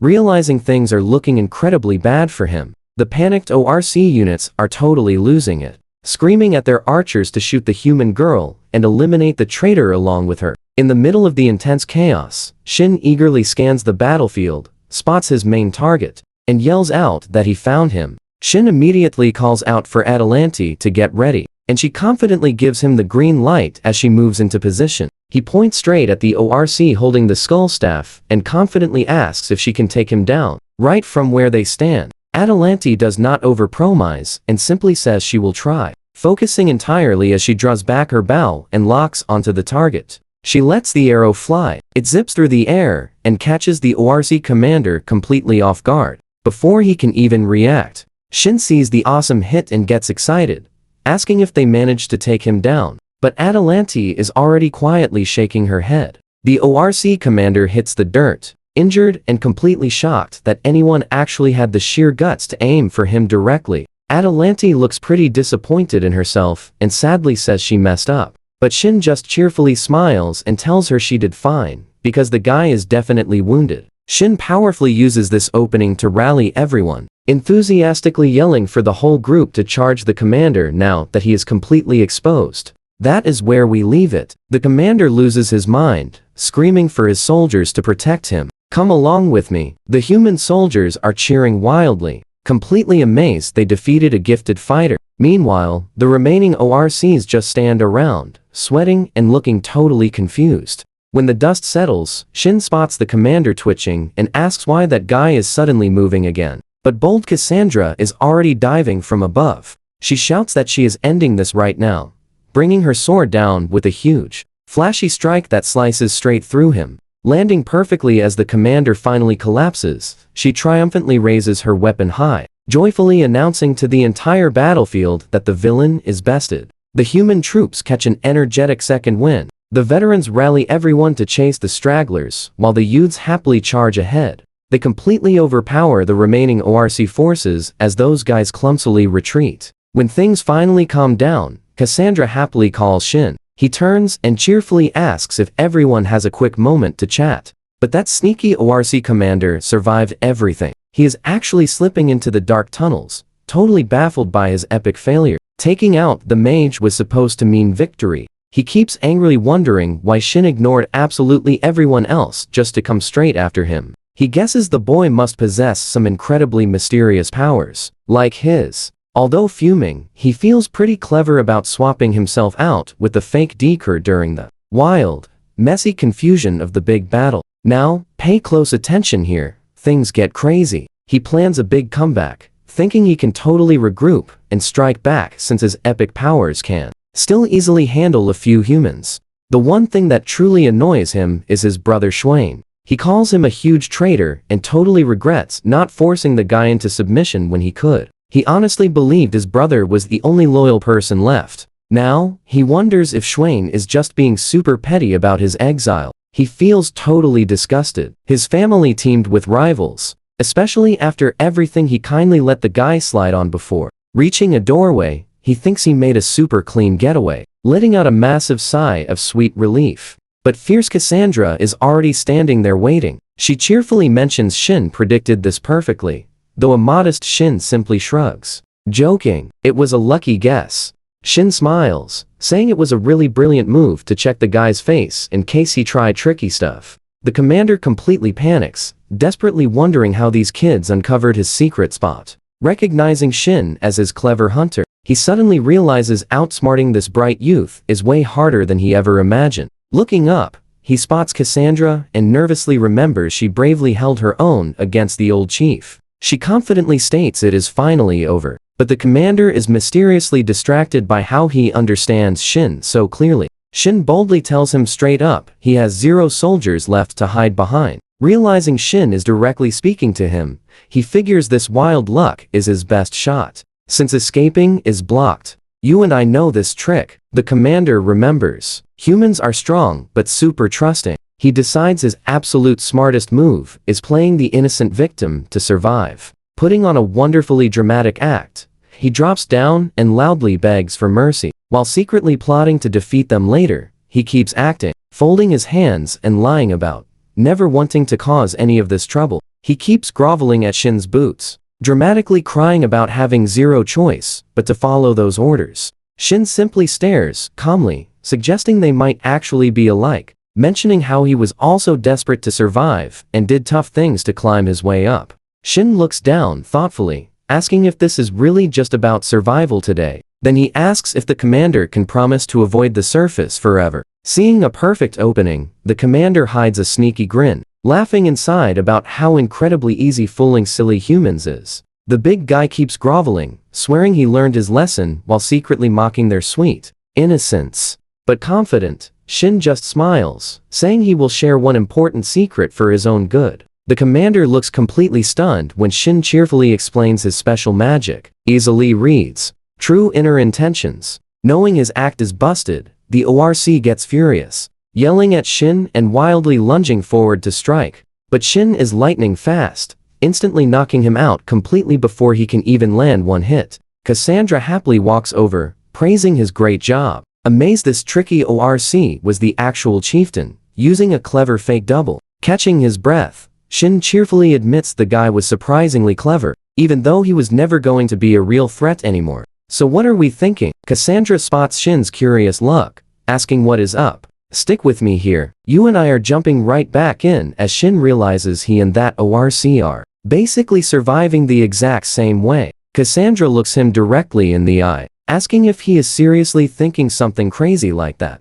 That completely catches him off guard. But then she suddenly bursts out laughing while he awkwardly stumbles through a messy explanation, looking absolutely mortified. She gets right up in his face to set the record straight, loudly reminding him that he is nothing like that monster, who only saw his own people as disposable tools to be used. Even though Shin totally had the power to treat her like a useless pawn, he actually chose to make her his equal partner, proving he is the complete opposite of that selfish villain who only abused his special gifts for personal gain. Pointing a firm finger right at his chest, she makes it crystal clear that he uses his strength to protect people, so they are not similar at all. Shin just stands there completely speechless for a second. That actually makes Cassandra panic a little, begging him not to just go completely silent, because it is making this entire situation feel way too embarrassing. Trying to play it totally cool, she quickly spins around and rushes away, loudly shouting that the others are already leaving, so they really need to hurry up and find their friends. As they finally wrap things up, Shin casually walks over to Schwain, letting him know that the epic battle is officially over on their end. Now watch closely. Schwain just glances at the defeated leader and shrugs, pointing out that the guy tried a cowardly sneak attack and totally paid the ultimate price. Shin looks down quietly as he says his friend's name, but Schwain just shrugs, claiming it was an all-out battle where his big bro lost. And that is just how things go. He thinks back to when he was just a little kid, remembering how the commander once shared the tiny bit of meat he had with him, and exactly how incredible it tasted back in those days. He explains that before the guy gained all that crazy power, he genuinely had a super kind heart. Shin just stands there in respectful silence, while Schwain admits he has zero idea how humans mourn the fallen, asking Shin to handle the rest, earning a quiet thank you in return. The two trade a solid fist bump, and Schwain warmly reminds him never to forget the promise they just made. And Shin promises that he will absolutely return, lingering behind for a quiet moment as he watches Cassandra happily walking off ahead of him. He stands there completely alone for just a bit, quietly staring up at the massive, ruined gate of the ancient fortress. The scene instantly shifts to the Corinth Adventurers Guild, later that night, where the whole building is totally lit up and buzzing with energy. Inside the lively tavern, the entire room is absolutely packed with heroic adventurers, all eating and celebrating after a wildly successful day. An epic spread of food covers the tables as someone loudly yells for everyone to grab a drink and toast to their massive victory over the monster army. The entire tavern erupts with pure joy as everyone raises their mugs for a massive toast, shouting wild cheers to celebrate winning. But the cheering gets cut short when someone suddenly shouts Shin's name, making both him and Lime quickly look over to see who it is. A cheerful group of girls crowds around them, asking if this is the famous slime everyone keeps talking about. They beg to pet him, leaving Shin speechless while an overly excited Lime says he will be right back. Lime just happily launches himself straight through the air toward the girls, and they immediately start fighting over the little guy, with one girl hugging him tight and gushing about how incredibly soft he feels. You and I are probably thinking the exact same thing, as Shin watches this little pervert living his best life, laughing about girls being better. Honestly, it actually makes Shin pause and wonder for a second if his slime companion truly understands every single word these people are saying. A familiar voice from the side suddenly teases Shin for having such a huge, goofy grin on his face while watching the adorable chaos. He turns and realizes it is Cassandra, who is already busy chugging down a massive mug of beer like an absolute pro. Shin notices her face is already bright red, and asks how much she has had.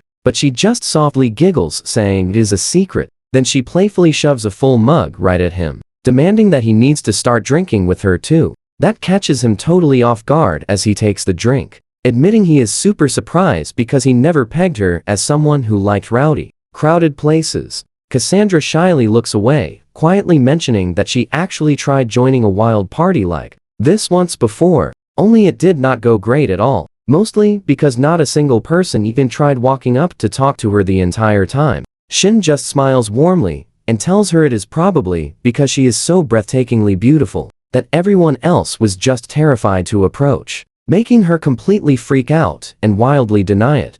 Taking a slow sip from his mug, Shin gently asks if she really believes that. Then he doubles down, telling her with total confidence that her outfit today looks absolutely incredible on her, and she looks genuinely beautiful. Cassandra turns completely red in the face, instantly stammering that he is definitely just saying whatever sounds good to make her feel much better. But after a brief second, she looks down shyly, softly telling him thank you for the sweet compliment anyway. That is where we pause. Trust me, you and I want to see what happens when those adventurers call her over. Let's dive right into this. One guy gets all up in her face, hyping up her epic battle with the ORC Lord, begging for details. Cassandra looks completely overwhelmed when another dude jumps in, asking if it's actually true that she defeated the Black ORC and recruited him. Shin figures out these are the frontline vanguard guys as they keep gushing about how everyone totally respects her power. The crowd keeps growing bigger, and one guy even calls her an angel,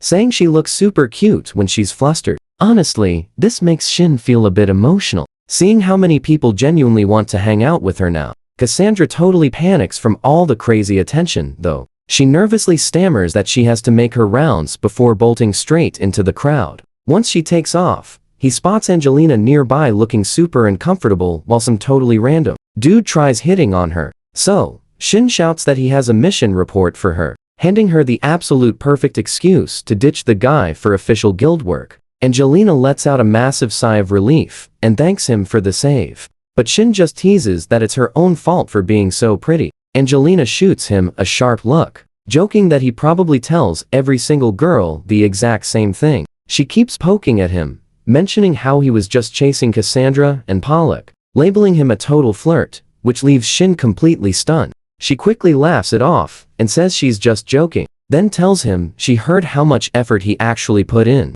leaning in with a blush to say she's genuinely proud of him, making a flustered Shin stammer out a quick thanks. He tries playing it humble, claiming it was all the guild's support, while Angelina happily strolls away, humming a super cheerful tune to herself. Later on, Shin is chilling at a table with Cassandra and mentions that Jason hasn't shown his face at the hall once. Turns out Medadia confirmed the guy fully recovered, but he still completely refused to attend the victory party. Shin just lets out a heavy sigh and accepts the awkward situation for what it is. Suddenly, Angelina claps her hands to grab everyone's attention and loudly announces that Shin is officially the MVP of the entire mission. This makes Shin absolutely panic. He frantically tries telling the crowd he didn't do much, insisting they only won because of Cassandra and the team. Angelina just keeps going, cheering that their performance was actually totally incredible. Now pay attention here. She thinks it's absolutely wild that he brought a Black ORC into the group,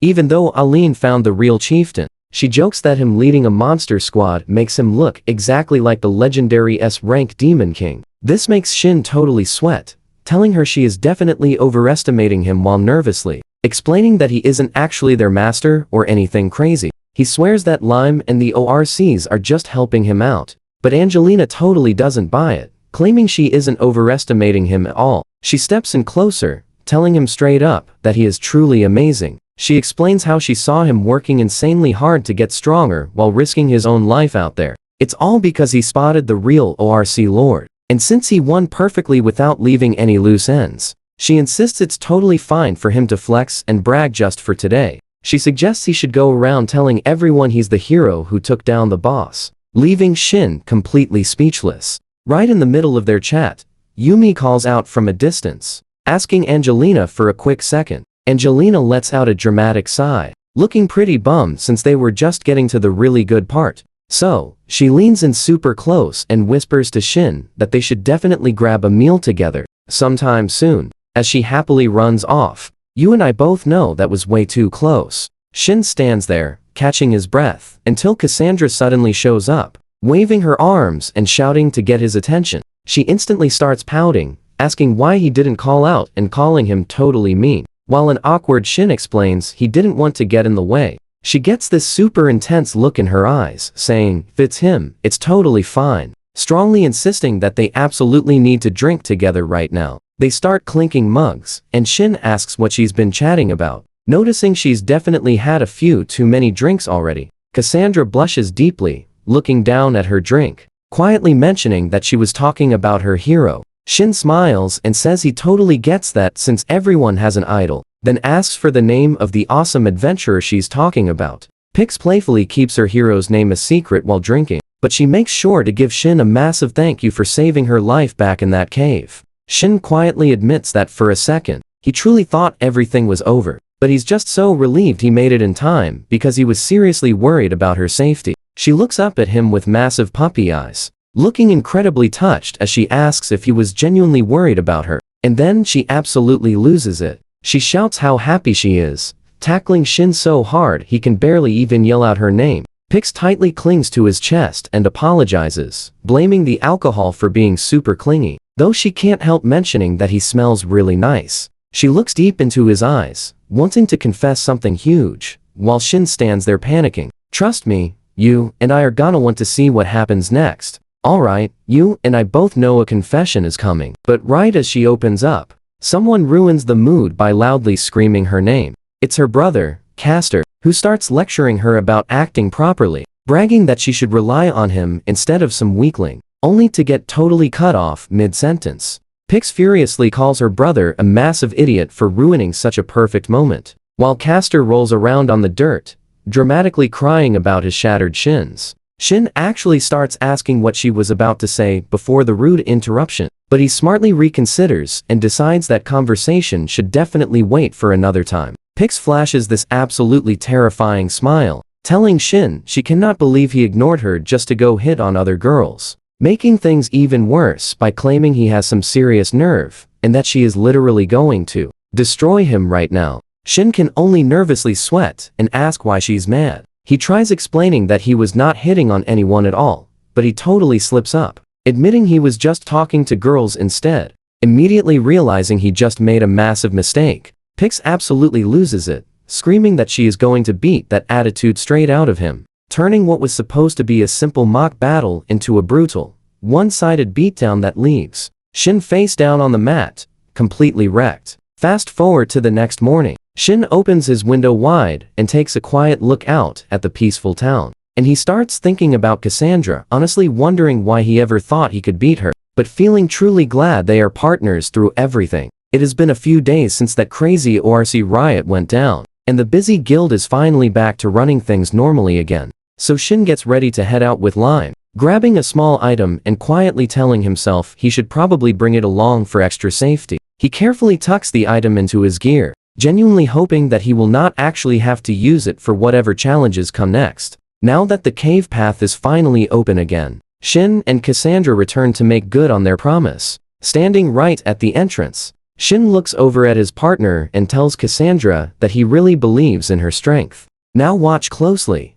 This is the big moment here. Cassandra looks completely locked in, telling him she knows all the tricks and there is absolutely no way she will lose while her partner stands right there. She confidently walks into the clearing where Swain is waiting, apologizing for the delay and asking how his recent injuries are healing up today. Swain just crosses his massive arms, saying he was actually getting pretty bored, even thinking about heading out to find her himself. He looks her straight in the eye, claiming if she is the one taking him down, he honestly could not ask for a better way to finish this. Then he declares it is time to start. The three of them quickly spread out across the open ground. The tension spikes as they prepare for the duel. Lime looks up at Shin, asking if this fight even has a point. Shin admits he hates seeing friends get hurt, but they still have a major promise to keep. He realizes since Swain stayed true to his word, it is only right they do the exact same for him. Watching Swain warm up, Shin notes that for a true warrior like him, A serious fight against a strong opponent is the absolute ultimate form of respect. Cassandra tells Shin not to worry at all, because she has actually been looking forward to this epic fight herself. She drops into a low stance across from Swain as they both get ready, finally starting the showdown where Cassandra's prophecy and flame skills clash against Swain's crazy berserker strength, making it absolutely impossible to tell who has the edge. Since they fought together before, they basically already know all of each other's moves. So, it all comes down to who outsmarts who first. I know you and I are feeling that exact same cold sweat. Shin is just waiting to see who makes the first move. Then, they both explode into action at the exact same time, moving so fast, they are basically just blurs on the field. Swain throws a massively heavy swing with his blade, but Cassandra is way too quick, zipping right past him and showing off speed that makes Lime's head spin. Meanwhile, Shin notices she already landed the first hit, forcing the big guy backward.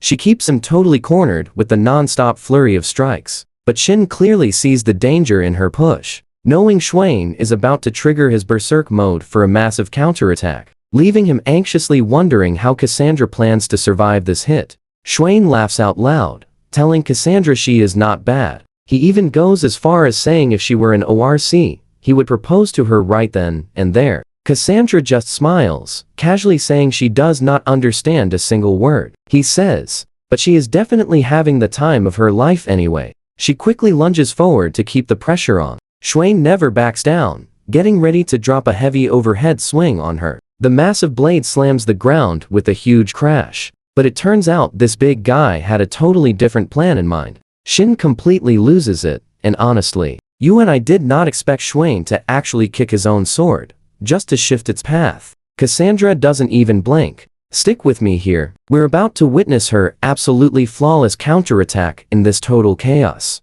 Swain charges right back, shouting that she better not think he is the same guy from before, but she just effortlessly zips aside, calmly telling him that move was painfully obvious, leaving the giant ORC completely frozen in pure shock. He desperately skids across the dirt to regain his balance, but he is just way too slow to dodge what comes next. Cassandra delivers a lightning-fast upward slash across his chest. Energy erupts everywhere as she perfectly finishes the epic strike. Standing over the defeated giant, Cassandra explains her genius plan. By knocking him out without causing permanent damage, she totally stops him from slipping into an unstoppable frenzy. As Swain lies there, totally defeated, she leans in close and confidently announces it is officially checkmate. Surprisingly, the huge guy takes it well, fully admitting his total defeat. Cassandra calmly sheathes her sword as he calls it an epic final battle with absolutely zero regrets. Confused, Cassandra looks right over at Shin and asks him to translate the giant's exact words. Shin simply nods and says he has it covered. Shin turns to Swain, asking why he did not just heal up first before starting this crazy rematch. But the ORC just chuckles, asking if that is really what matters right now. Swain stares down at his hand, admitting he should have lost it back when that previous fighter sliced it anyway. So asking him to just sit around and wait for a full recovery is asking way too much. Looking them directly in the eye, he tells them to just finish this match for good, because if they let him walk free, he will definitely start battling humans again, and he knows they absolutely do not want that. Cassandra looks straight at Shin and says she actually has a request. Pay attention, because this changes everything. Shin replies. They share the same thought, telling Swain that if he just promises to stop fighting humans, his whole future could be different. But the giant shuts him down instantly, calling that impossible. Crossing his massive arms, he firmly reminds them his only purpose is battling truly powerful opponents. Giving up that thrill means throwing away his entire reason for existing in this world. Shin suddenly realizes that if they do not have to banish everyone, there might just be a way to coexist. With his mind racing, Shin forms a brilliant new plan, asking Swain if his only true desire is battling powerful warriors. He smartly points out those epic opponents do not actually have to be human. Swain admits he is totally right, but the ORC notes that humans are basically the only tough fighters wandering into this lonely cave anymore. Shin flashes a cheerful smile, saying that is only true as long as he stays stuck in this underground cave. Then, he confidently declares that if Swain wants a genuine challenge, he should just come along with them. Swain is completely blown away by this wild offer. While Shin happily explains they are currently ranked 3rd overall, but they are aiming for the absolute highest adventurer rank, constantly traveling all over the world for super exciting jobs. Shin cheerfully promises that where they head. I know what you are thinking. A monster party member? Swain asks the exact same thing, wondering if they are seriously okay traveling with a totally different race. But Shin casually shrugs it off, laughing that they already have Lime anyway, so it is no big deal. Plus, tons of adventurers already watched him bravely battle against that old chieftain. He totally assures the giant that nobody back at the guild will complain. Looking down, Swain quietly mutters that he completely understands this amazing new deal. Wrapping things up, Shin warmly invites the powerful warrior up to the surface. Taking a brief moment to think, Swain smiles and says he is in. Flashing a massive thumbs up, Shin enthusiastically tells his new buddy it is time to go. He promises the outside world is actually super fun. They share an epic handshake to make it official, while Cassandra and Lime happily watch this awesome new team forming. Soon, our heroes stroll back into the sunny city, where the bustling town square is totally packed. It is just a beautiful, sunny afternoon, leading Shin right to Angelina,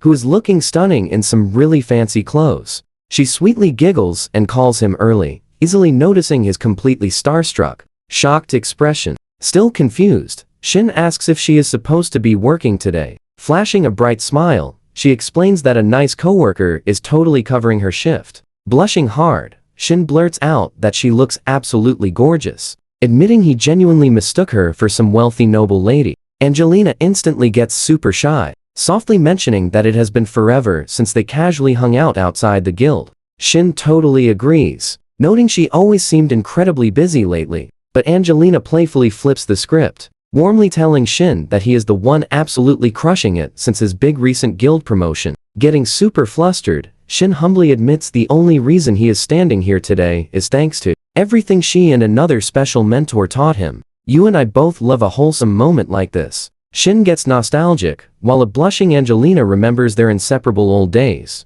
smoothly bringing up a lovely shop she has wanted to visit all day. Shin smiles happily, admitting he was thinking the exact same thing. He wants to head out now, but his mind drifts. Stick with me, because we are about to see how wrong things could have gone without them. It triggers a major flashback to when the three of them first started out as total rookie adventurers. Standing at the main guild counter for the first time, a younger Jason acts like an absolute boss, flexing about easily taking down a horned rabbit and loudly demanding a way harder quest. Media totally glares at him, telling him to shut up because he is being incredibly rude to the guild staff. Shin has to step in, telling them both to chill out, then turns to apologize to Angelina for the massive scene they are making. Jason totally brushes it off, asking if she is taking the rabbit for materials. This leaves Angelina flustered, as she explains rewards only come after the appraisal. Jason tells her to handle it and shouts for the group to move out, completely ditching the desk behind. Out of nowhere, a woman named Jessica shows up, joking that gift holders like them are going to be an absolute nightmare to deal with. Jessica asks Angelina if she was even paying attention, then totally teases her for being a cold, overworked former guild junior. Things get pretty weird when Jessica randomly offers a massage for those super stiff muscles. Angelina pulls away fast, warning her that she is actually getting mad. Jessica just laughs it off, handing over a canned drink for peace. She mentions it is a brand new product that totally cures deep exhaustion. While Jessica chugs hers down, Angelina takes a quick sniff of the special herb tea, noticing the scent is actually super unique. They chill there for a second. Angelina's face softens, and she honestly admits that she has been feeling super worried lately. She remembers Jason and Ath being dead set on becoming adventurers, but that one girl aiming to be the medicine god was totally different. It really made her wonder why she would ever team up with guys like Shin, whose simple translator gift honestly felt completely useless inside any real dungeon party setup. Jessica listens to everything and just smiles, telling Angelina she should honestly just go ahead and ask the girl about it directly. The chat gets cut short when Shin suddenly appears right behind them, looking nervous as he asks if he is interrupting. Angelina quickly tries acting completely professional, smoothly asking how she can help him today. Meanwhile, Jessica turns around and tells Shin there is something she really wants to see. A black-gloved hand immediately dumps a ton of foraged goods onto the counter. A massive pile of rare mushrooms and weird roots. You are going to want to see this. Jessica leans way in, totally stunned by the loot. She is absolutely blown away, while Angelina just stands there watching her, wondering why the veteran guild member is acting crazy. Pulling out a lens to inspect a glowing stone, Jessica screams these items are insanely rare, the kind of epic stuff you almost never see, even on top-tier gathering quests.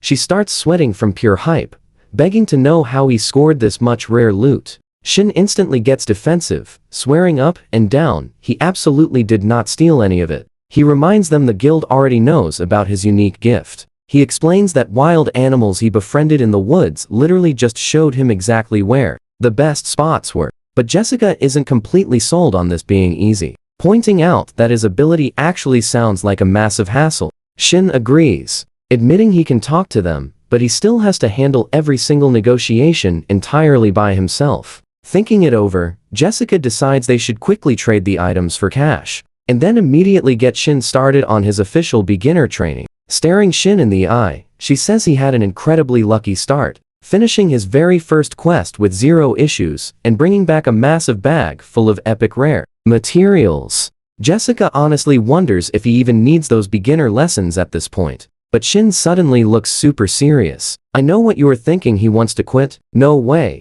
That first trip proved he desperately needs to get stronger to stand by his friends. And the absolute only way to do that is learning everything he can right now. Shin stares down at his hands, heavily, feeling the weight of his own weakness. He cannot fight like Jason, but he is extremely desperate to catch up to his old friends, even just a little bit. He flashes back to their old party, remembering Jason leading the fierce charge, while Asu provided insane magical support that he just could never match. That is exactly why he is incredibly focused right now. Looking more determined than ever, he swears to himself that he absolutely must catch up to them. Leaning hard against the wooden guild counter, Shin tells Jessica that this exact drive is why he wants training. She just smiles, thinking his fighting attitude is pretty good. Jessica admits she actually loves people who take things seriously. But then, she stops for a second, saying she is just very curious about one thing. She directly asks Shin if he can use that unique gift of his to talk to monsters too. Without missing a beat, he explains he can talk to anything with a will. Trust me, you need to see what's next. Stick with me, we are diving in. Jessica gives Angelina a serious look, calling her Angie, and warning that Shin will be a massive headache. Angelina just looks completely confused, asking what she means by that. Jessica explains that while talking to literally anything is a huge intel advantage, the awkward social side of it could get really messy. For instance, she tells her to imagine what people would actually think if they stumbled across some random adventurer just chilling in a cave, having a casual chat with a monster. Angelina thinks about it for a quick second, admitting it would look completely crazy. She totally assumed the guy had completely lost his mind or was under some enemy spell. Jessica looks Shin right in the eyes, warning him that using his gift carelessly is incredibly risky. If he isn't careful, he will just end up getting targeted by other adventurers again. So Shin starts to panic,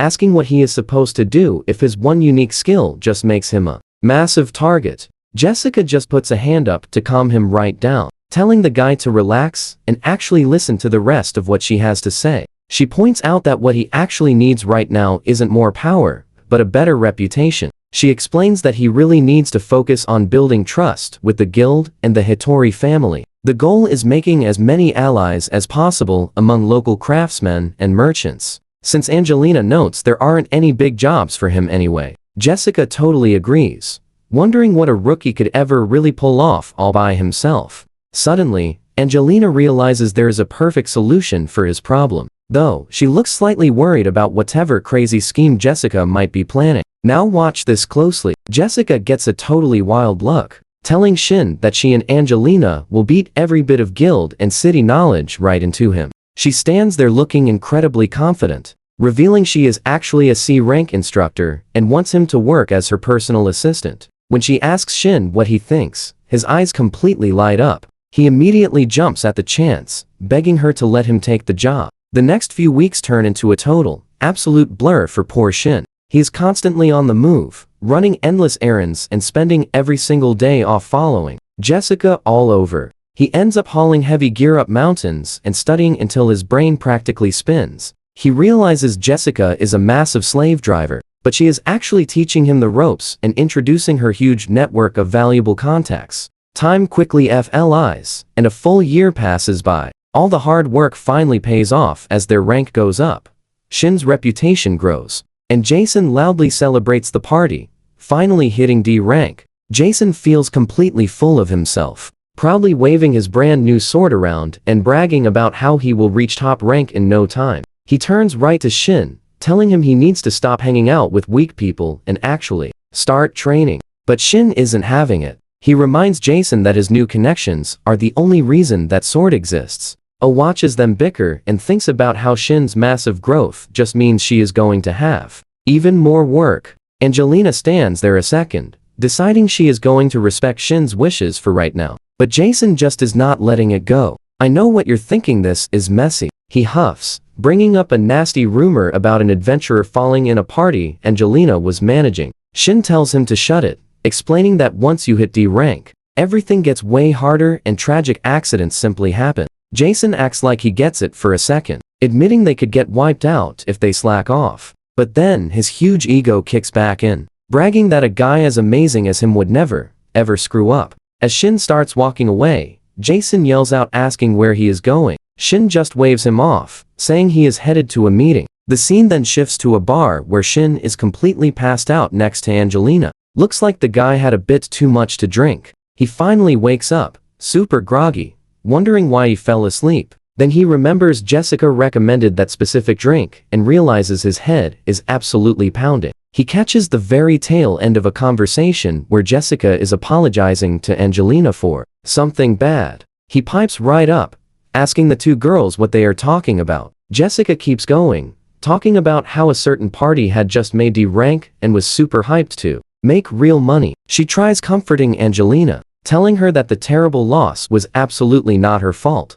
But Angelina just looks down, quietly, saying she doesn't ever want to see anyone else fall. Shin looks at Angelina's sad face and asks the obvious question. If the guild job makes her this miserable, why not just quit? Angelina mumbles into the bar counter that it is impossible, because she actually loves her work, and there are way too many people who depend on her. Shin just nods along, realizing she is too dedicated to walk away. Jessica jumps in to back her up, telling Angelina to have some more confidence because her hard work really does save people's lives. Angelina gives a small, quiet reply as she finally starts feeling a bit better about things. And that's where we leave it. While Shin stays passed out, Angelina gives Jessica a really worried look, begging her not to end up like the others. She just wants her to stay safe. Jessica simply laughs it off with a massive grin, insisting there is absolutely no way she is falling today. Stick with me here. She has already saved massive funds for her ultimate goal,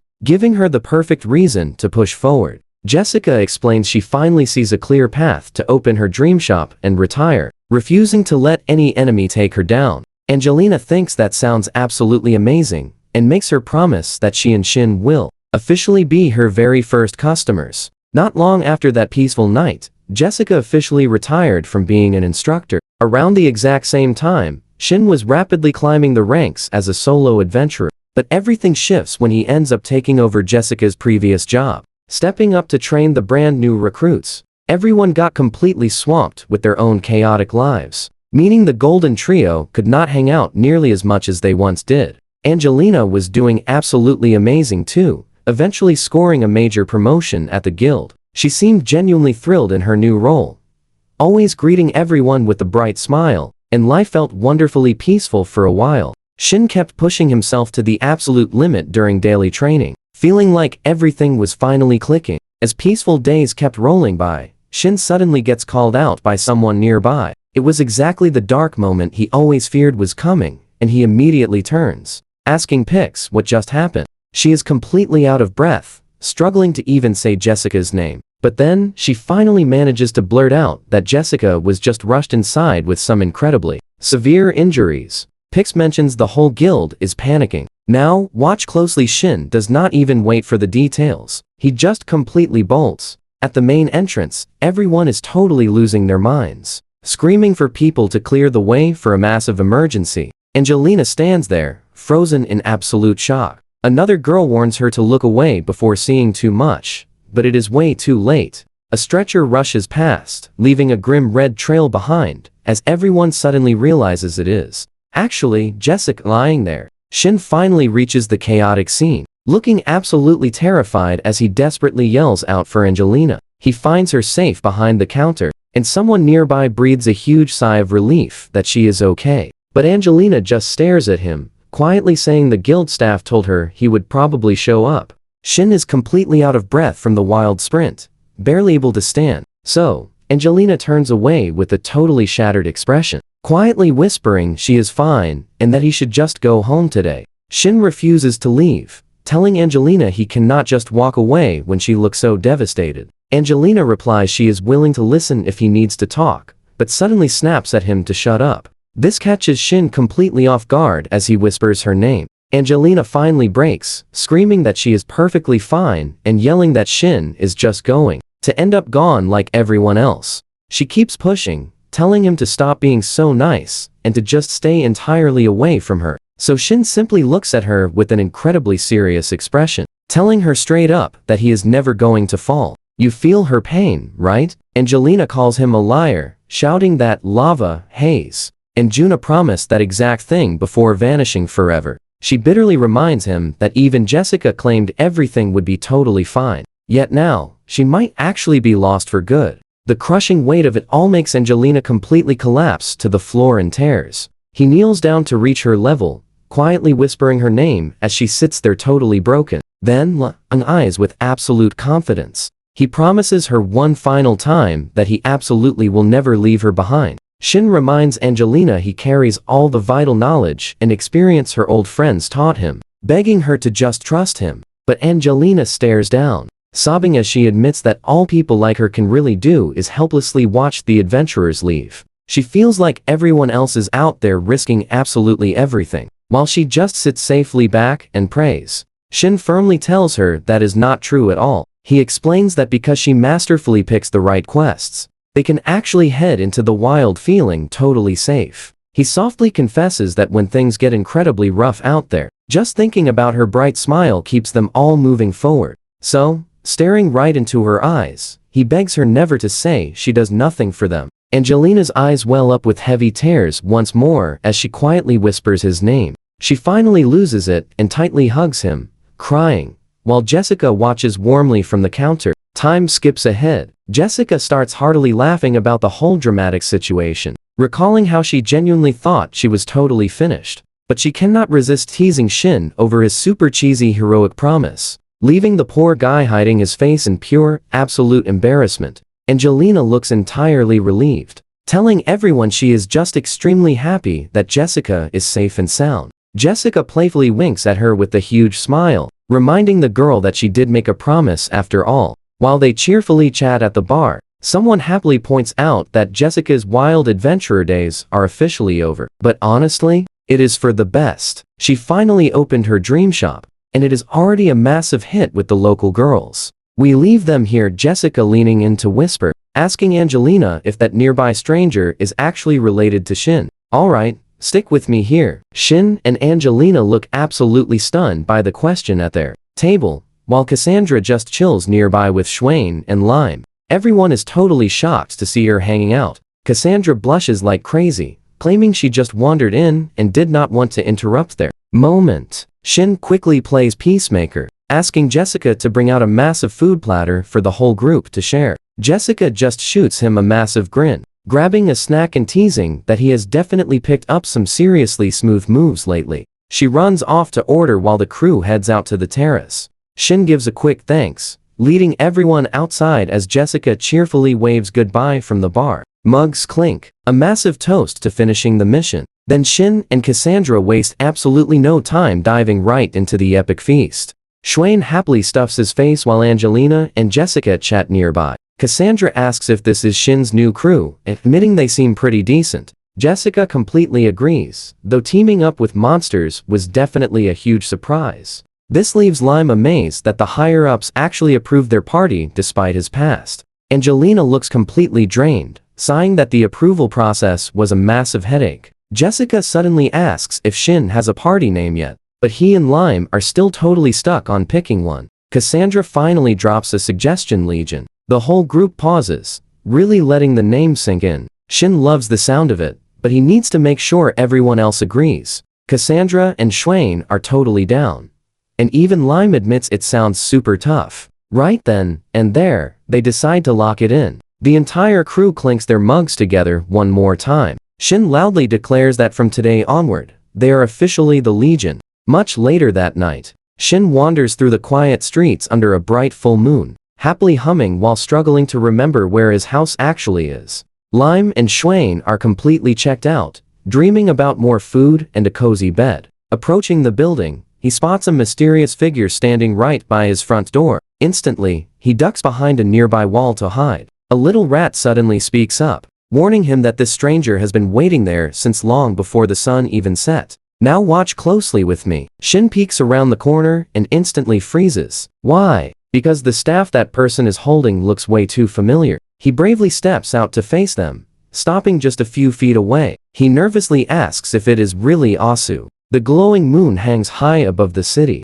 beautifully lighting the clouds on this quiet night, as Asu waits right outside. She looks absolutely annoyed, calling Shin an idiot while complaining about how long she stood there. Shin is completely frozen, staring wide-eyed at the hooded girl, wondering if it is actually his old friend, but she wastes zero time. She says hey, and immediately demands to know if the wild rumors about him leaving the Golden Fleece are actually true. Shin is completely blindsided that she already knows, and before he can even explain himself, she leaps right into his arms. He has absolutely no clue what is happening, especially when she leans in super close and takes a big, long sniff. I know what you are thinking. She glares at him, claiming he smells like another woman, making Shin completely freak out. Blushing like crazy, he stammers out, asking what she is even talking about while desperately trying to keep his cool. He quickly asks why she is lurking at his house this late. Asu finally steps back, her expression turning dead serious.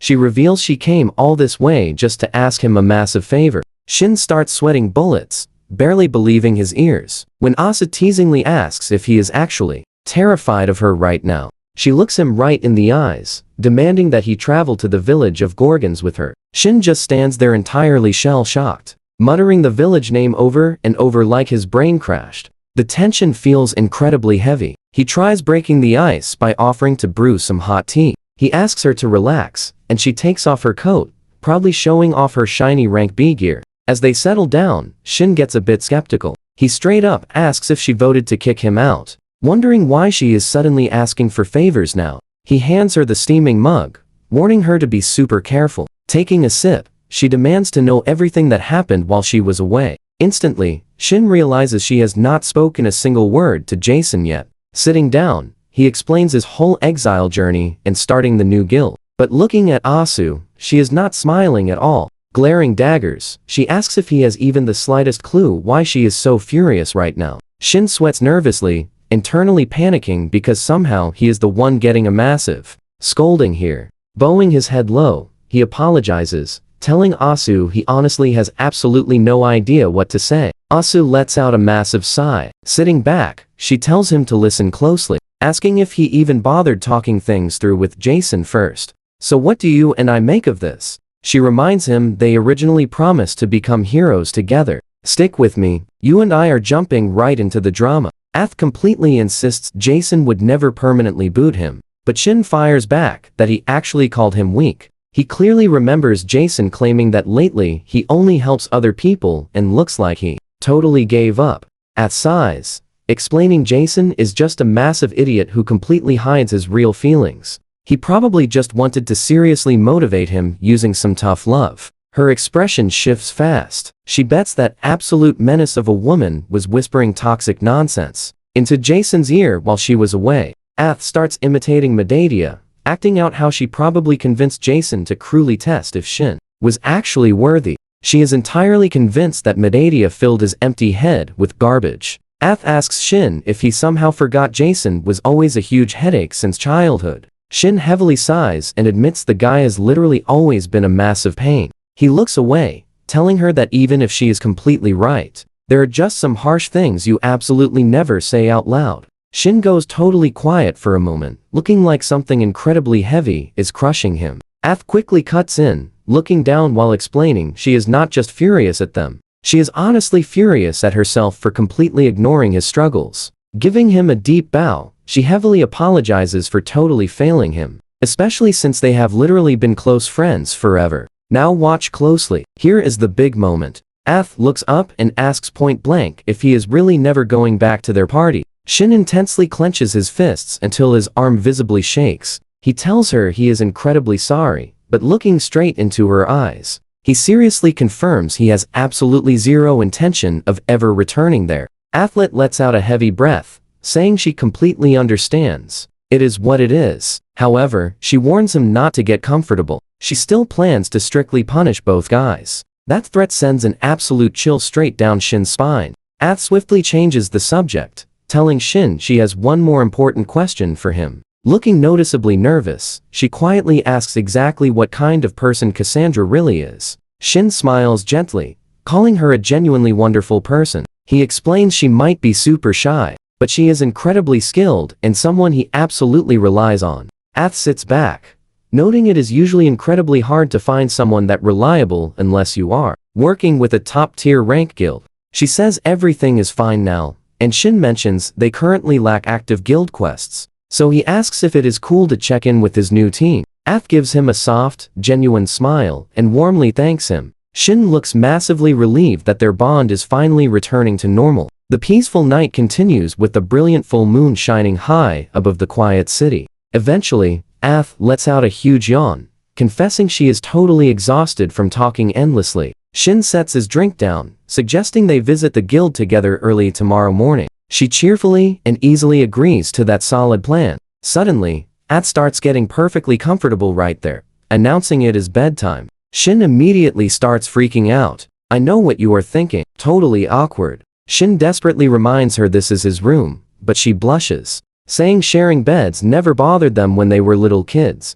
Shin turns bright red and furiously sweats, loudly shouting that they were literally tiny children back when they actually shared a bed together. Ath totally ignores his panic attack, settling deeply under the warm covers and wishing him good night like nothing even happened. Shin tries stopping her, yelling they are not finished talking. He demands to know if she is seriously evicting him when he is literally homeless today. Ath just peeks over the blanket edge with pitiful eyes, quietly telling Shin that he is actually being incredibly mean to her. That adorable trick totally works. Despite being extremely flustered, he deeply sighs and firmly says she can crash for just one single night. Ath softly giggles into her pillow, happily telling Shin that he is truly a kind guy. Defeated, Shin wishes her good night. He sits gently on the floor beside the cozy bed, carefully making sure she is tucked in. He looks totally exhausted, telling himself it is finally time to prepare his own things so he can grab some well-deserved sleep.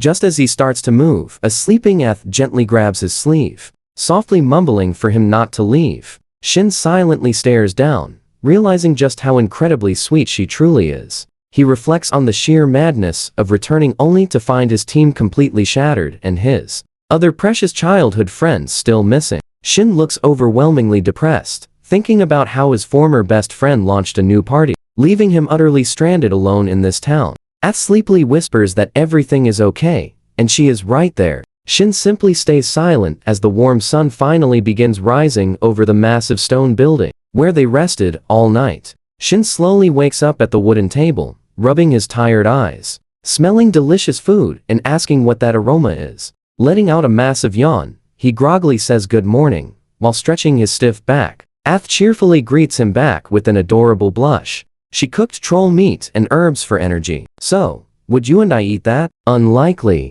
Let's dive into this. Shin ponders this bizarre new recipe, but Ath looks genuinely worried, asking if she's been a total burden since he seems completely exhausted today. Shin immediately waves it off. No way. He explains he was actually just lost in how nostalgic everything feels right now. He tells her they should just eat and takes a massive bite. His eyes widen in pure shock. It actually tastes amazing, exactly like premium pork. Ath just smiles brightly, proudly, declaring she knew it was her absolute best work yet. Finishing his drink, Shin realizes that despite the strange ingredients, that meal was incredibly satisfying. Setting his mug down gently, he gives Ath a huge thanks for the amazing food. Taking a calm sip from her cup, Ath points out that him bringing a job request directly to them is actually a massive deal. She notes with a smile that he is finally making some real progress. The conversation then shifts right over to Jason. He explains he scored some incredibly solid intel during his travels,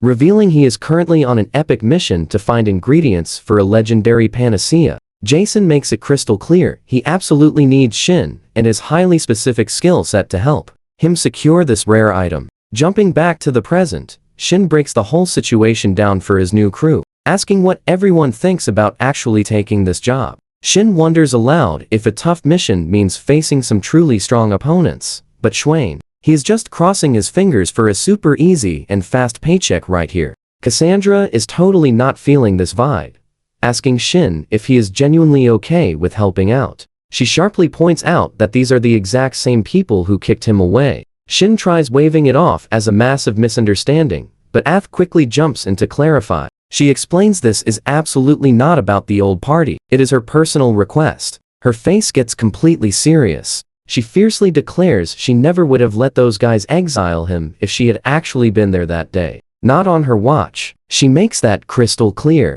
leaving this incredibly intense silence hanging in the air as she and Cassandra just stare each other down without blinking. Shin frantically jumps in to break the tension, telling both of them to quiet down since they are still inside the guild. A voice from the side totally agrees with him. Shin turns, surprised to see Angelina walking up, and she tells him straight up that the guild is on his side. She adds that his credibility as a client is rock solid, making this entire deal feel way more legitimate now. Ath confidently backs this up, promising to pay half the reward as an upfront deposit right now. Plus, she will cover all necessary supplies. Angelina personally vouches for him since she has known him since his rookie days. So Shin turns and asks the crew what they think. Cassandra takes a quiet second to think it over, muttering that it really looks like they do not have a choice here. Giving in completely, she officially announces to everyone they will take the job. But wait, now here is where it gets super interesting, so pay close attention. She stares Shin down, asking if he planned to run this mission alone even if they refused. Being partners means seeing right through him, but she still checks if Lime and Schwain are truly okay with the plan. Shin looks visibly stressed out about the whole situation, but Schwain and Lime are totally hyped up and ready to go. Cassandra introduces herself properly to Ath, followed by Schwain and Lime, proudly giving their names while standing incredibly tall. Shin pulls out the paperwork to make the contract official, but Ath suddenly gets distracted. His voice sounds way too familiar. Strolling through town, Shin wonders about the sister Ath mentioned earlier, just as she excitedly points out a nearby shop. Schwain uses the chance to check out some shiny new gear, carefully testing the sharp edge of a massive stall blade. Later, at the library, Angelina checks in on Shin, wondering if he found anything super scary in those old files he is digging through. The records actually describe a terrifying monster made by demons, insanely strong enough to eat straight through mithril. We both see where this is going. Shin notes the monster's last location is their destination, though Angelina hopes she is just overthinking rumors. Sweating a little bit, she seriously warns him about the extreme danger of running into an rank monster out there. Shin just laughs it off completely. He tells her if something that terrifying shows up, he will just grab Ath and instantly run for it. Honestly, Shin feels much better knowing they have super reliable allies with them now. Schwain and Lime grunt in agreement as Shin firmly promises he will make sure everyone makes it back in one piece. And right then, Ath suddenly pulls up in a massive wooden carriage, politely apologizing for the wait. Cassandra is genuinely shocked. She asks if a sweet ride like this is actually Shin's own personal property, especially since Ath usually gathers in super remote areas that completely lack regular stagecoaches. Shin explains she makes plenty of extra money on the side, which is exactly how they ended up with their own sweet wheels for the trip. Shin figures that he and Ath can easily take turns driving the thing. Looking back at the group, he officially assigns Cassandra and Schwain to lookout duty for the ride. And with that settled, he loudly shouts for absolutely everyone to get moving. Their main goal is the remote Gorgon village. So the carriage finally starts rolling out across the rocky plains. And that is where we leave them. Shin asks if the girls want to rest inside the carriage, but neither budges. Trust me, you will want to see what happens next. Stick with me here. Cassandra playfully tells Shin to rest, but Ath fiercely insists she is totally fine, pushing Cassandra inside instead, leaving poor Shin hilariously stuck between them. Cassandra just sighs, flashing a smile, reminding everyone they need to try getting along on this wild trip together. Their epic journey takes them across shifting landscapes as they camp out and refresh. After traveling miles, Cassandra peeks from the back, noticing the mysterious forest getting incredibly thick and strangely dense around them. Shin nods confidently, mentioning they are finally approaching the hidden village they plan to use as their main base. He figures if everything stays peaceful, they will arrive by tonight. But a sudden thud hits the carriage back, catching him off guard as Swain quickly warns Shin about some uninvited guests. He sniffs the forest air, claiming he senses no one strong, but is totally ready for a fun challenge. Suddenly, the crew realizes a massive swarm of Matango monsters is surrounding them. Swain leaps down to handle business while Shin loudly yells out that they are not looking for any trouble. He politely asks the wild creatures for safe passage, but it fails completely. Now pay attention here. Shin realizes the leader refuses to listen, figuring something is totally wrong with Nan. So the confident Swain steps forward, telling Shin to just leave this whole crazy battle to him. Shin shouts a warning about poison while Swain swings his massive blade, clearing the path. Cassandra bravely jumps in too, promising she will keep their carriage completely protected from harm. She tells Shin she has it handled, unleashing a brilliant burst of energy, blasting those mushroom monsters right back. Angelina gasps, watching a massive firewall wipe out the monsters. Shin looks over happily, asking if she sees Cassandra being totally amazing, but she is not the only star. Swain moves incredibly fast, like a dark wind, showing off absolutely crazy power as he wildly rips through the swarm. Yet even with that epic display, Shin realizes there are simply way too many enemies for them to handle alone. Cassandra urgently asks Shin for a plan. He almost answers, but everyone suddenly spots something super weird happening. The creepy monsters start bubbling and melting together. Seeing the huge danger, Shin yells for Swain to fall back immediately, just as the forest ground starts intensely shaking. The group quickly pulls back, watching a massive gross blob forming before them, and Shin loudly screams out, asking what on earth that mysterious thing even is. It turns out those defeated monsters are magically merging into one giant creature, and Shin absolutely cannot believe what his eyes are seeing right now. Someone quickly blasts it using wind magic, but Shin fiercely yells, they cannot just leave this weird thing alone to grow. Cassandra bravely stares down the massive beast, declaring they really need to finish it off right now before things get worse. We are all wondering how they will manage that. She points out using her full power would literally wipe out the entire forest alongside it, which Shin instantly realizes is a massively huge problem for their team. The giant mushroom monster unleashes a booming roar that intensely shakes the whole forest. Shin bravely stares it down, figuring no matter how gigantic it gets, it definitely has a weak core hidden somewhere. Locking his eyes onto the beast, he knows one clean shot will bring it down. Angelina starts casting magic while Swain loudly tells the enemy they are not here to chat. Shin looks directly at both friends,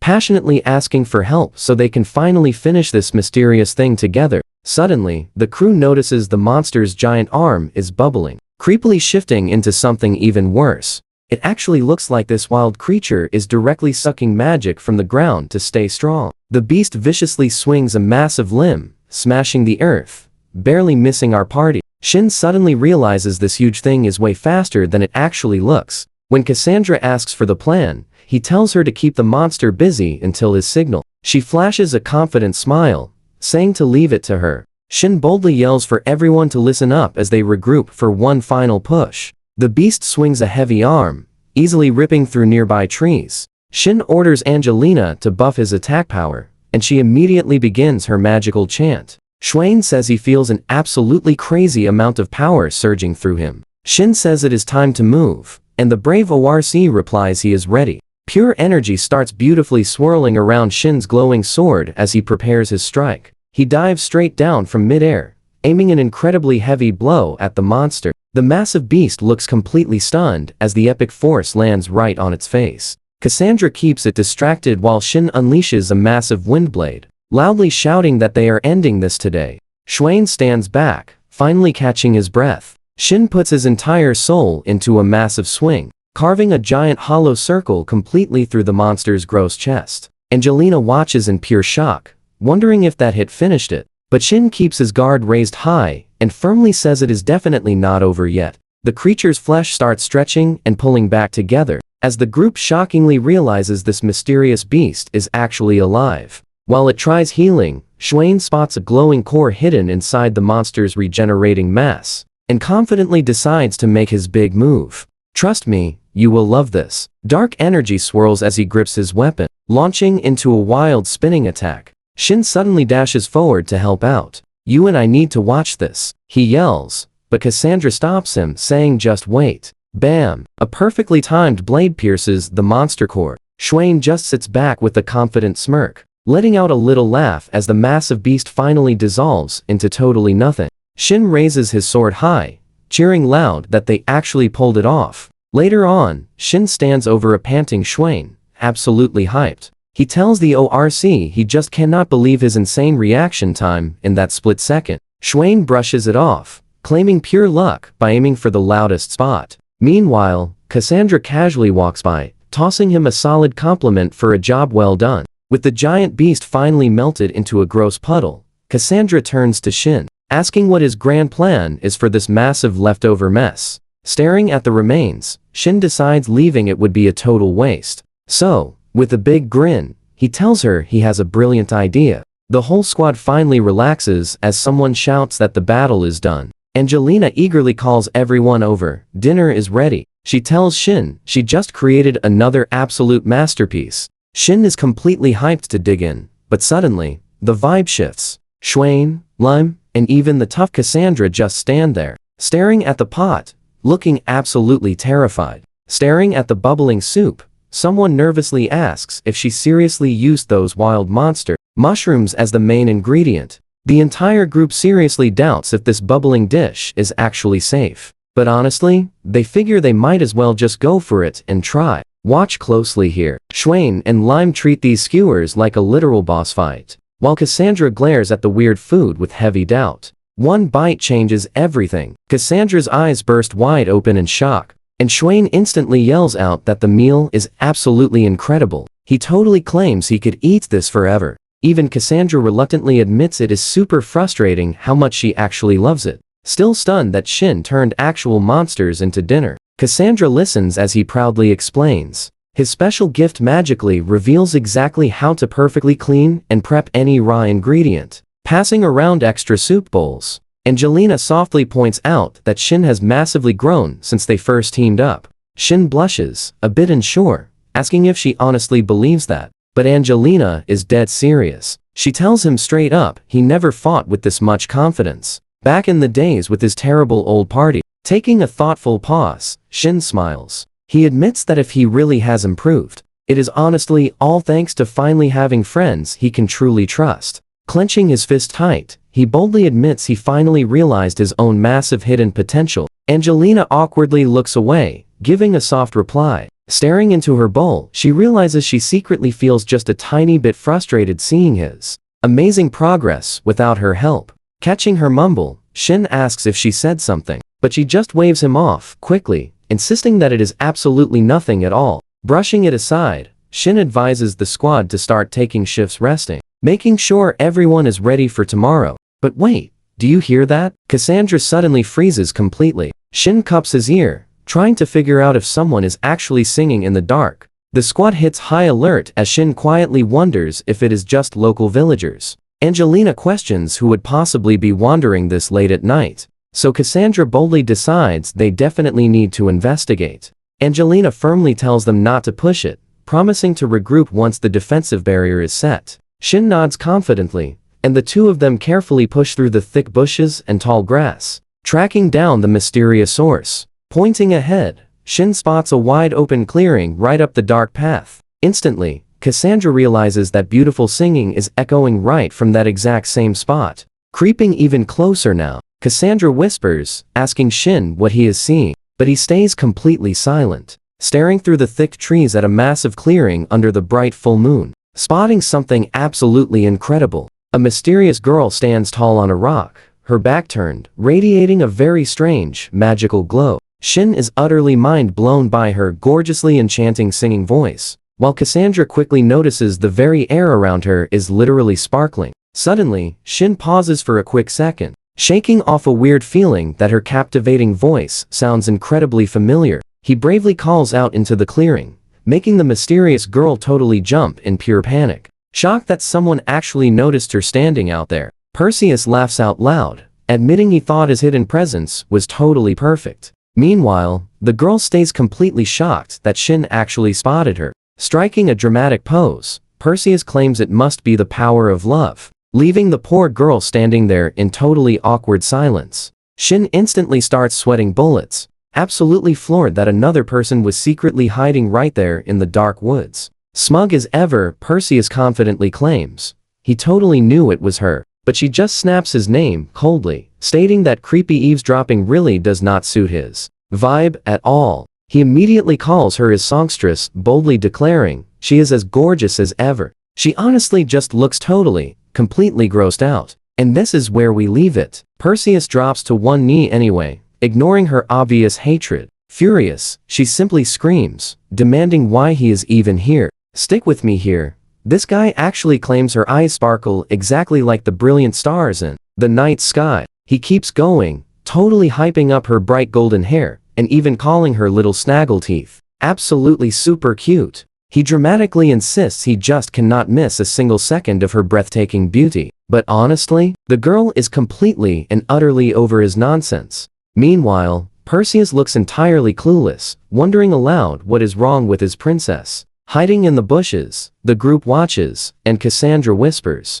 asking if those two are really the ones singing earlier. Shin mentions hearing the words princess and knight, guessing it is some secret meeting. Then Angelina happily chimes in, totally convinced it is a dramatic, forbidden tryst between totally different social classes, just like a classic romance. Cassandra narrows her eyes at the scene, bluntly noting that this does not look like any fairy tale. To her, it genuinely just sounds like those two are arguing really loudly. The furious kimono girl screams at Perseus, calling him a stalker and yelling for him to leave. But surprisingly, Perseus actually seems totally into her angry, fiery attitude. Blushing hard, he practically begs her to hurl more insults. Suddenly, he completely pivots, declaring he has no clue who they are or why they came. Staring straight at their bushes, he announces that eavesdropping is incredibly rude and loudly demands that they show themselves. Right this very second, the whole group awkwardly stands up, hands raised in surrender.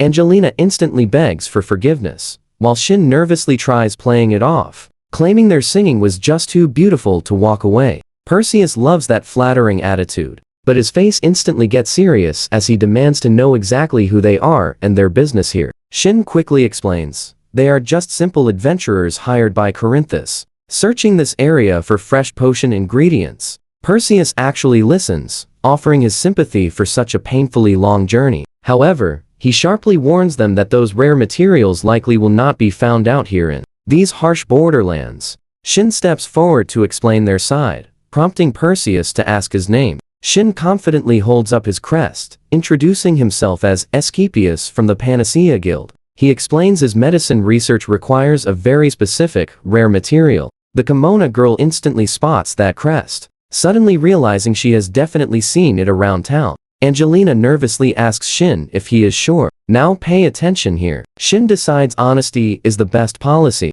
revealing they are actually hunting for the vital essence of a terrifying monster known as a gorgon. Perseus completely loses his mind, angrily demanding what Shin just said. Meanwhile, the girl softly repeats that exact word right under her breath. Her hands start violently, trembling as she asks his meaning, and suddenly, her long hair morphs into terrifying, hissing snakes. She screams that the shadowy people who kidnapped her sisters pointed straight at Shin's group.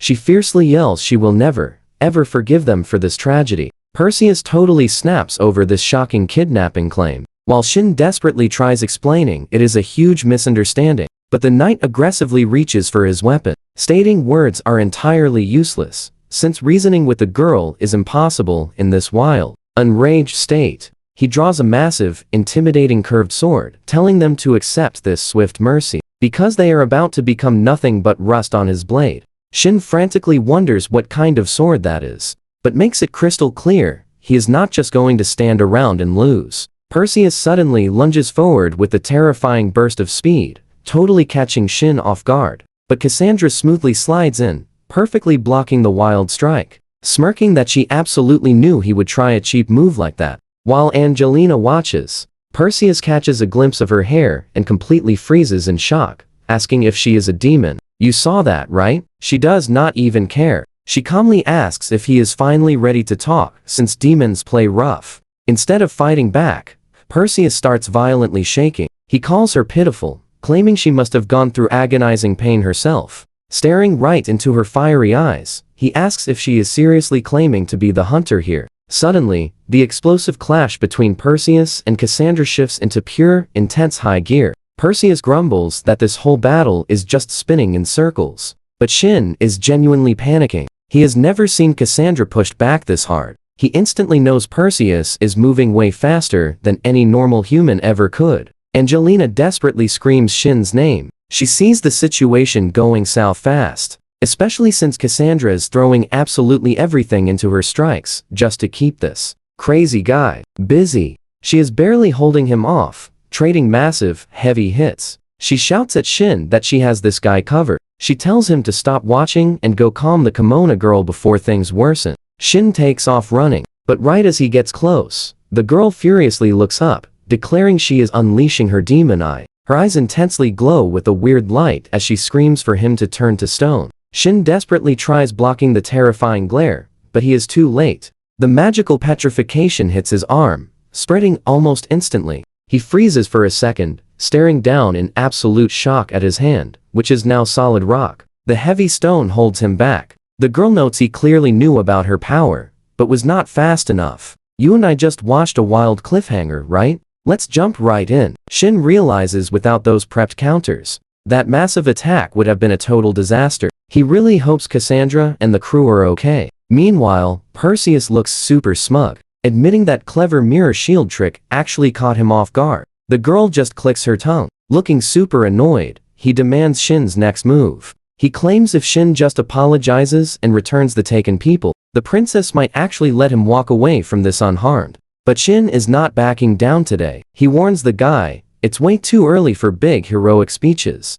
Perseus absolutely loses his mind, completely stunned that Asclepius is still standing. He can't figure out why the petrification trick totally failed. Shin quickly casts a healing spell to fix his arm, thanking Angelina for saving him. Right on cue, Angelina signals Schwain to make his move. The massive guy is so ready to join this epic fight. Shin loudly calls them absolute lifesavers. Schwain fiercely charges the enemy, totally surprising everyone, while a tiny object falls silently through the air. Watch closely. Shin's master plan is finally working out. He grabs the girl's arm, happily explaining they managed to analyze her ability. Basically, her scary evil eye is completely useless against them right now. The kimono girl suddenly chimes in, begging everyone to just put their swords away before things get totally out of control. But Shin isn't finished, telling the crew he really wants to talk this out properly before anyone gets seriously hurt. He looks at Schwain and orders him not to end the guy. The confident ORC just cracks his knuckles,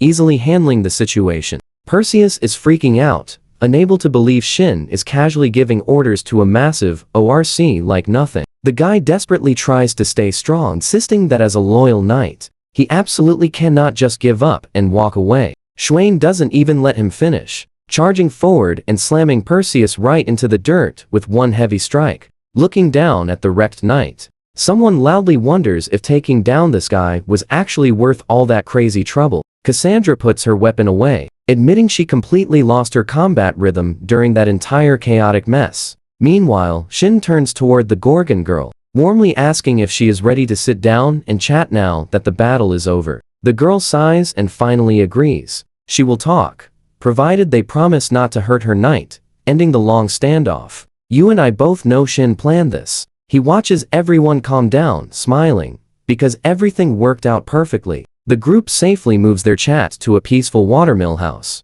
hidden by a gorgeous waterfall under the moonlight. Inside, Perseus dramatically bows his head to the floor in apology. Turns out, he was actually a B-rank solo adventurer back then. Cassandra casually tells him to forget it, since everyone survived. Shin checks to see if everyone is cool. The girl completely agrees that talking peacefully is definitely the best approach. So Shin decides it is business time. He suggests kicking things off with some proper introductions to connect. Sitting with Perseus, Shin confidently introduces himself as the leader of the Legion, a cool-bearing party originally from Corinth City. The sweet girl brings out warm drinks, hoping everyone enjoys the unique flavor she carefully brewed. Shin takes a massive gulp while she stares, clearly amazed by how quickly he makes himself comfortable. She leans in, asking if Shin is secretly a monster tamer, a question that totally shocks him. Shin quickly explains his special gift is just the universal translator. Even though a side voice claims he is wrong, he continues,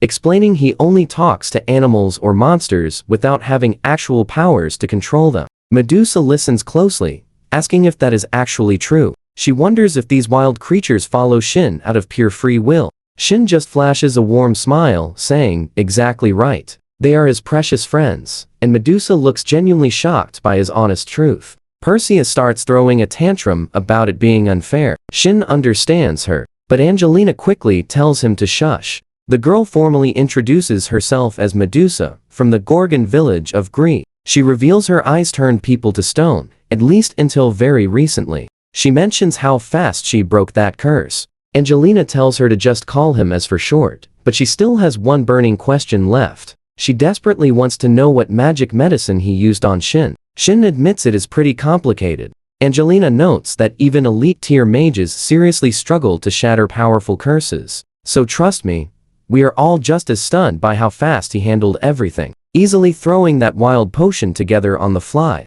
Stick with me here. You are about to see a stunt she never witnessed as a pro adventurer. Shin starts explaining the big secret is actually right in front of them, pointing toward those distinctively colored bottles that Medusa quickly spots. Medusa looks totally confused, asking what he actually means by bringing up those potion bottles suddenly. Shin cheerfully breaks it all down, while Angelina jumps in, explaining how they prepared specifically to face a Gorgon. He enthusiastically explains adjusting those specific ingredients to find the perfect mix. They crafted several unique versions just to handle the tricky petrification problem. Holding up a solid stone mushroom, he cheerfully shares how analyzing the results led them to read tons of ancient books, eventually finding a solution that got Angelina working hard at the bright glowing magic circle. One single drop of that new potion splashes onto the stone mushroom. Instantly, it starts transforming right back into its original shape. Angelina excitedly tells everyone to watch really closely as it happens. Shin stands proudly, finally revealing his epic gift, is called Child of the Medicine God, granting him immense power to easily analyze and cure basically any illness, curse, or toxin. Plus, he can easily craft the medicine himself. Perseus totally loses his mind, asking if Shin is actually a famous member of the legendary Golden Fleece group. He realizes why everything sounded so familiar, while Angelina quietly listens to him piece it all together. Perseus explains that even in his distant hometown, everyone heard wild stories about those rising stars having absolutely insane gifts. Shin asks Medusa if this proves he won't do anything shady with her essence, while Perseus eagerly shouts that meeting him is an absolute honor. Medusa looks pretty hesitant, mentioning how her lineage is famous for being a highly fatal toxin to any human touching it. But watch closely. He says she is only half right. Turns out, when her kind transforms, that venom flips into a massive healing agent. Shin became absolutely sure after checking out the real thing. Medusa honestly admits that even back in her own village, only a few actually know the real truth about her essence. Completely stunned that Shin managed to figure it all out totally solo, Perseus stands there, looking incredibly impressed, amazed that the royal princess's essence was hiding such a wild and unexpected secret. He starts rambling dramatically about how being a knight is a massive responsibility, making Shin simply tell him he is really something else. Shin casually shifts the topic, mentioning he heard Perseus actually used to be an adventurer. He notes Cassandra is a fiercely top-tier fighter, even for B rank, so he asks how Perseus managed to stop her, knowing for a fact his totally normal sword skills would never have been quite enough. Perseus happily explains getting lucky with the weapon matchup, prompting Shin to point out that weirdly shaped sword sitting right there. Perseus proudly confirms, bragging the sword is named Harp. He crafted this masterpiece using his creator gift to take down monsters, originally building it to stand a chance against Gorgons. But it luckily saved him in a totally unexpected way. Shin finally understands everything. You and I both see it now. He realizes the sword actually targets female monsters, perfectly explaining why it completely defeated Cassandra earlier. Shin points out that normally, a regular monster wouldn't even be able to move. Yet, Cassandra actually forced him to reveal his ultimate trump card, the mirror shield. He admits that alone is incredibly impressive. Turning to Perseus, he asks why someone so skilled would ever retire, especially since Shin's own gift is basically a massive money pit. Perseus dramatically explains that busy city life was getting way too stressful. He adds he only returned because his partner caused a massive scandal. Hearing this, Shin visibly winces, calling the entire situation a complete disaster. But Perseus doesn't mind at all, and simply laughs it off, claiming it was incredibly lucky since it led him straight to his princess,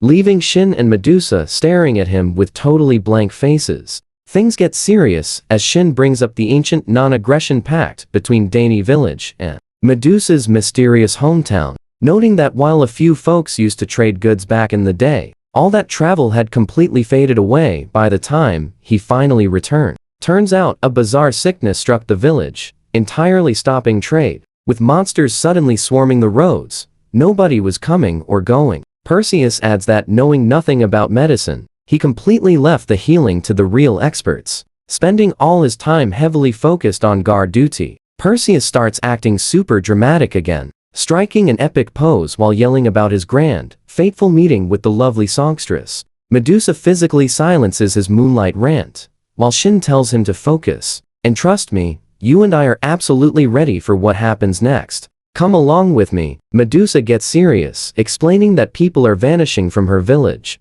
and despite massive searches, they cannot find a single trace. Looking totally devastated, she looks down and drops the heavy news that even her own older sister recently vanished. Moving forward, she explains hearing a stranger showed up at the human village and rushed to check it out. She hoped to catch the kidnapper, but just found Perseus. She still has not found the real mastermind. Instead of solving this crazy mystery, she just ended up with this totally weird guy following her everywhere. So, she decided acting as bait was her only choice to lure the kidnapper out. Something Shin finally begins to understand. Angelina notes they saw absolutely nobody suspicious on the road, while Shin points out Perseus and Medusa are the only folks they have seen at all. Perseus adds that nobody in his village is actually strong enough to kidnap Gorgons, which honestly makes things way more mysterious. Shin clenches his fist as the wild realization finally hits. Now watch closely. There's only one wild possibility left for who is behind this. Shin looks at Angelina as truth hits. If the Gorgons are taken without a fight, it means there is a traitor inside the tribe. The bright moon hangs high over the clouds as night continues. Shin hops right out of the carriage, finding Angelina waiting quietly by the campfire. She tells him good work, asking where Sue is hiding. Shin sits down, explaining he let him sleep since he burned through way too much magic earlier. Angelina just nods, taking it all in while Shin keeps talking. He admits that even if she was ready for a fight, things were way too crazy there. He points out that analyzing a B-rank curse on the fly and trying to cook up a cure right then and there was a totally massive ask. Angelina stares at her reflection in her blade, thinking about how absolutely insane Shin's skills are compared to hers. Feeling useless since she could not even buy them time, she admits they do not exactly deal with magic swords every single day. Gripping her sword super tight, she looks visibly annoyed with herself and says this whole situation is just incredibly frustrating. She starts worrying about what happens if they get stuck in a spot like that again, especially without a skilled healer nearby to save them. Suddenly, she stands up with a look of absolute focus, telling Shin she has finally made up her mind about what she must do. Cassandra looks Shin right in the eyes with absolute resolve, saying that even if she cannot use her special powers, she is still going to prove she can hold her own in a fight, which makes Shin lean in, saying he is so glad she is his partner. The sudden compliment catches her completely off guard, leaving her totally stunned. She tries pulling herself together, nervously asking what has gotten into him all of a sudden. Shin does not back down, though.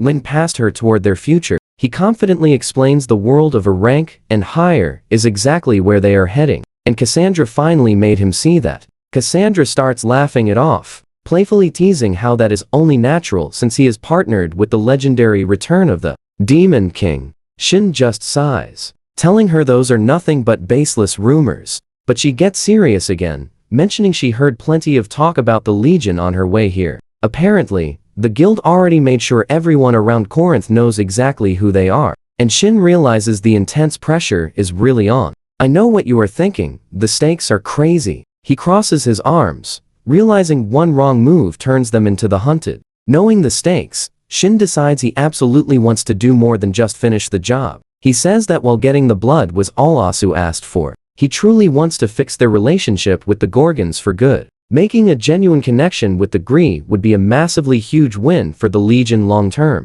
Cassandra just sits quietly by the fire, watching the flames as the night goes on. Catching Shin totally off guard with the cheeky smirk, she calls him out, saying deep down, he just wants to save those girls. This totally flusters Shin, but she laughs it off, saying she knew it all along, and acting this way is just so much more like him. She tells him not to worry, because everyone else will definitely feel the exact same way, and suddenly, a very serious look enters her eyes. She makes him a firm promise that if he ever looks like he is making the wrong choice, she will do absolutely whatever it takes to stop him. So, as long as he stays on the right path, she will be the loyal sword fighting for him. Shin can only say her name in response. Eventually, he smiles, thanking her and agreeing that is exactly what being true partners is all about, locking it in with an epic fist bump. The next bright morning, Asa steps out of the tent with a massive yawn, happily greeting the rest of the excited group.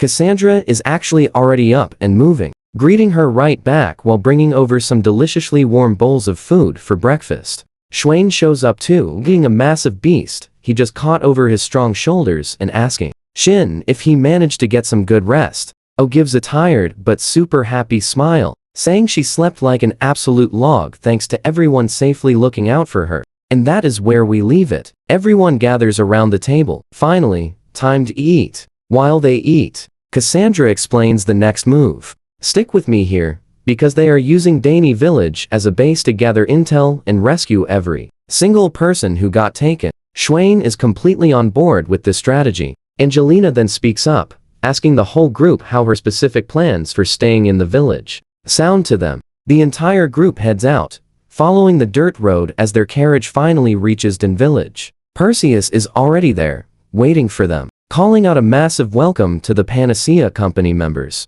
Angelina gives a very polite bow, thanking Lord Perseus for coming all the way out to greet them. Perseus tells them to bring the carriage along. He confidently leads the way, offering to guide the group straight to the village chief. Shin glances back at the huge crowd of villagers watching them pass by, feeling just a little awkward. They arrive at a massive building, and Perseus explains this is the local meeting hall and the chief's house. Heavy boots click loudly against the floor as someone approaches our group, calling out to see if Perseus arrived. It is the chief's daughter, Andromeda. She confidently walks right in, demanding to know if Perseus is making noise. Shin asks if she should even be out of bed today. Andromeda just laughs it off, saying that special medicine worked perfectly and she feels absolutely fine right now. Watching this interaction unfold, Angelina steps in and politely asks Lord Perseus if he could introduce everyone to each other. Perseus happily introduces Andromeda to them, and she immediately turns to Shin, wondering if she is the adventurer Pell mentioned earlier. Shin totally plays along with the disguise, introducing herself as Scipius, a traveling medicine merchant from the big city. She then signals the real Shin to bring over the usual supplies they always carry. Now watch closely. Perseus and Andromeda stare into a crate glowing with high-grade items, leaving Andromeda wondering if this doctor is truly the real deal. Perseus is completely blown away by the gear's incredible quality, while Andromeda feels a little awkward, asking if it is okay to just take all this stuff. Shin simply smiles and says, "This is exactly what they deal in," insisting they accept it as a generous gift to start off their brand new friendship. Right. Andromeda thanks the group for their help, asking if they are here to see her dad. She tells Pell to show everyone to the dining room while she finds him, and Pell confidently says he has it totally covered. As they keep walking, Shin asks why the girl is up and moving if she was supposed to be bedridden. She totally figures there must be a secret behind that amazing miracle cure. So, she suggests talking to the chief first. They meet the man in charge, who warmly welcomes Asclepius and the guards to their home, introducing himself as Cephas, Dani village's official chief. He tells them they should not just stand around after such a long journey, instantly inviting everyone to take a seat. Once they are settled with drinks, he mentions he is sure they heard rumors about their current situation. He explains they used to trade with the other village, until a Gorgon crashed a meeting and started relentlessly attacking the innocent people. Everything was fine before, but you and I can see Cephas looking absolutely shaken, explaining how things just changed one day. The chief mentions a traveling merchant sold the village a special antidote, but honestly, Andromeda looks incredibly stressed just hearing about that. He explains his daughter was badly poisoned back then and almost did not survive. He admits it is a miracle no one has perished yet,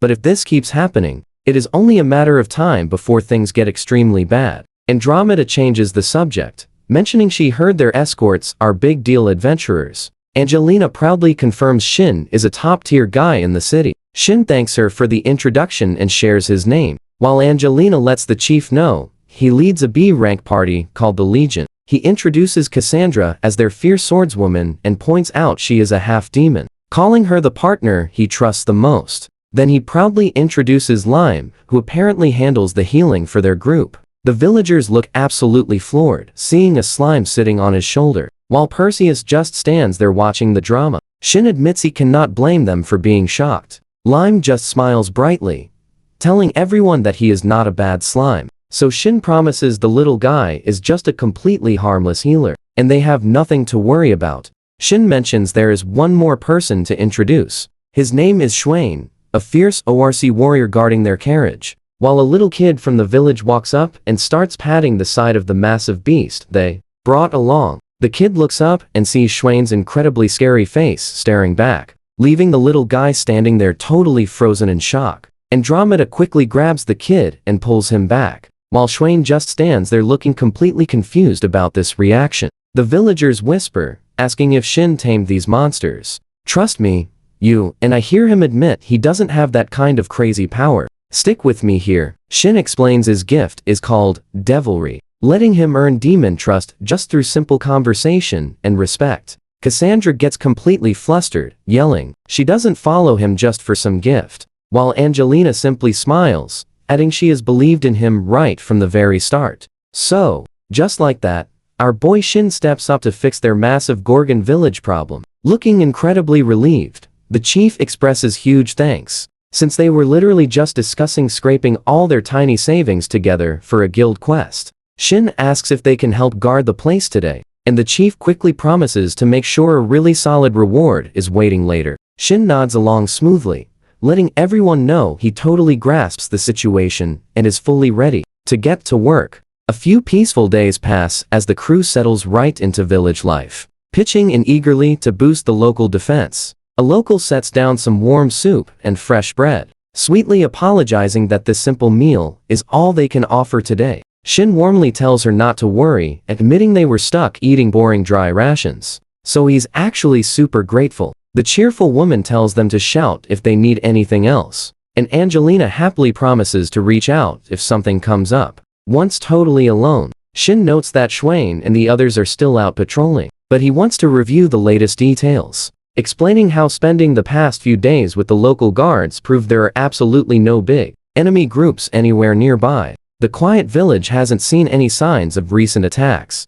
Angelina smartly points out that these local guards are actually way more skilled than they appear. Shin happily admits he is completely shocked at how incredibly fast the villagers and guards bonded with Lime and the others. Showing up with a wild monster group was a massive gamble, but he is honestly just so relieved that everything somehow worked out perfectly fine. Angelina shifts the chat to a serious topic, stating it is finally time to review the report regarding victims from that last incident. Shin quickly finishes his detailed checkup on Andromeda and those other recently attacked villagers. Angelina totally can't help but notice just how insanely high level that miracle cure is. Now, pay close attention here. Shin points out that while these energetic villagers look perfectly Fine. To any regular person, this whole miraculous recovery is honestly nothing but a complete front. He explains the toxin is still hiding inside their bodies and merely stalling out, meaning this temporary medicine could completely fail at any moment. Angelina is completely caught off guard. She asks if even someone with Shin's insane level of power cannot simply fix the problem. Shin admits he can easily treat them, but thinks revealing their hand is way too dangerous. While they still have no clue who orchestrated this, Angelina totally has to agree, especially since they are still basically flying completely blind. For now, Shin happily decides they will just pass out some of his special tea to give locals a nice stamina boost, mainly just to mess with whoever did this. Still, he knows they absolutely must track down the responsible culprits before this dangerous situation drags on for way too long. They have one major lead though. The mysterious antidote used on the poor villagers actually contained a very specific type of vital essence inside it. Angelina quickly realizes the sheer gravity of the situation, asking if the unknown attackers are actually directly linked to that shady village traitor. You're probably thinking the exact same thing. Shin confirms this theory, while Cassandra nervously mulls over the wild idea of facing off against a literal Gorgon poison user. She smartly notes that this terrifying threat is way above what any B-rank adventure normally handles. Even so, Cassandra gets totally fired up, declaring it is the perfect time to showcase what their team can really do. Shin and Angelina are completely on board, happily agreeing to give it absolutely everything they have as they prep their next move. Angelina asks what their ultimate plan is, and Shin confidently tells her he is dead set on checking out that hidden village. He thinks he might just tell the village chief he can use his special gift to try and peacefully negotiate with the people there. Angelina smartly points out that mysterious merchant probably isn't showing up anyway, so they might as well bravely dive right into the lion's den to end this quickly. Cassandra points out that if they are actually visiting that hidden village, they are definitely going to need Perseus to help them out. While she truly wants to avoid a messy head-on fight if possible, Cassandra insists they at least get their gear fully ready for whatever comes. The group is finishing their talk about moving out tonight when a sudden, loud bang at the door completely cuts them off. A village guy named Teos comes bursting inside, looking completely frantic and out of breath as he shouts about finally finding them. He is sweating heavily and can barely breathe, but somehow manages to yell out that there is a massive emergency and they must move fast. Shin quickly grabs him to steady his nerves, telling him to just breathe, asking what exactly is happening. So Teos finally gets it out. Trust me, we are not ready for this. A huge troll horde just swarmed the forest edge right outside the village. Watch closely, those massive beasts are already smashing through trees, ready to wreck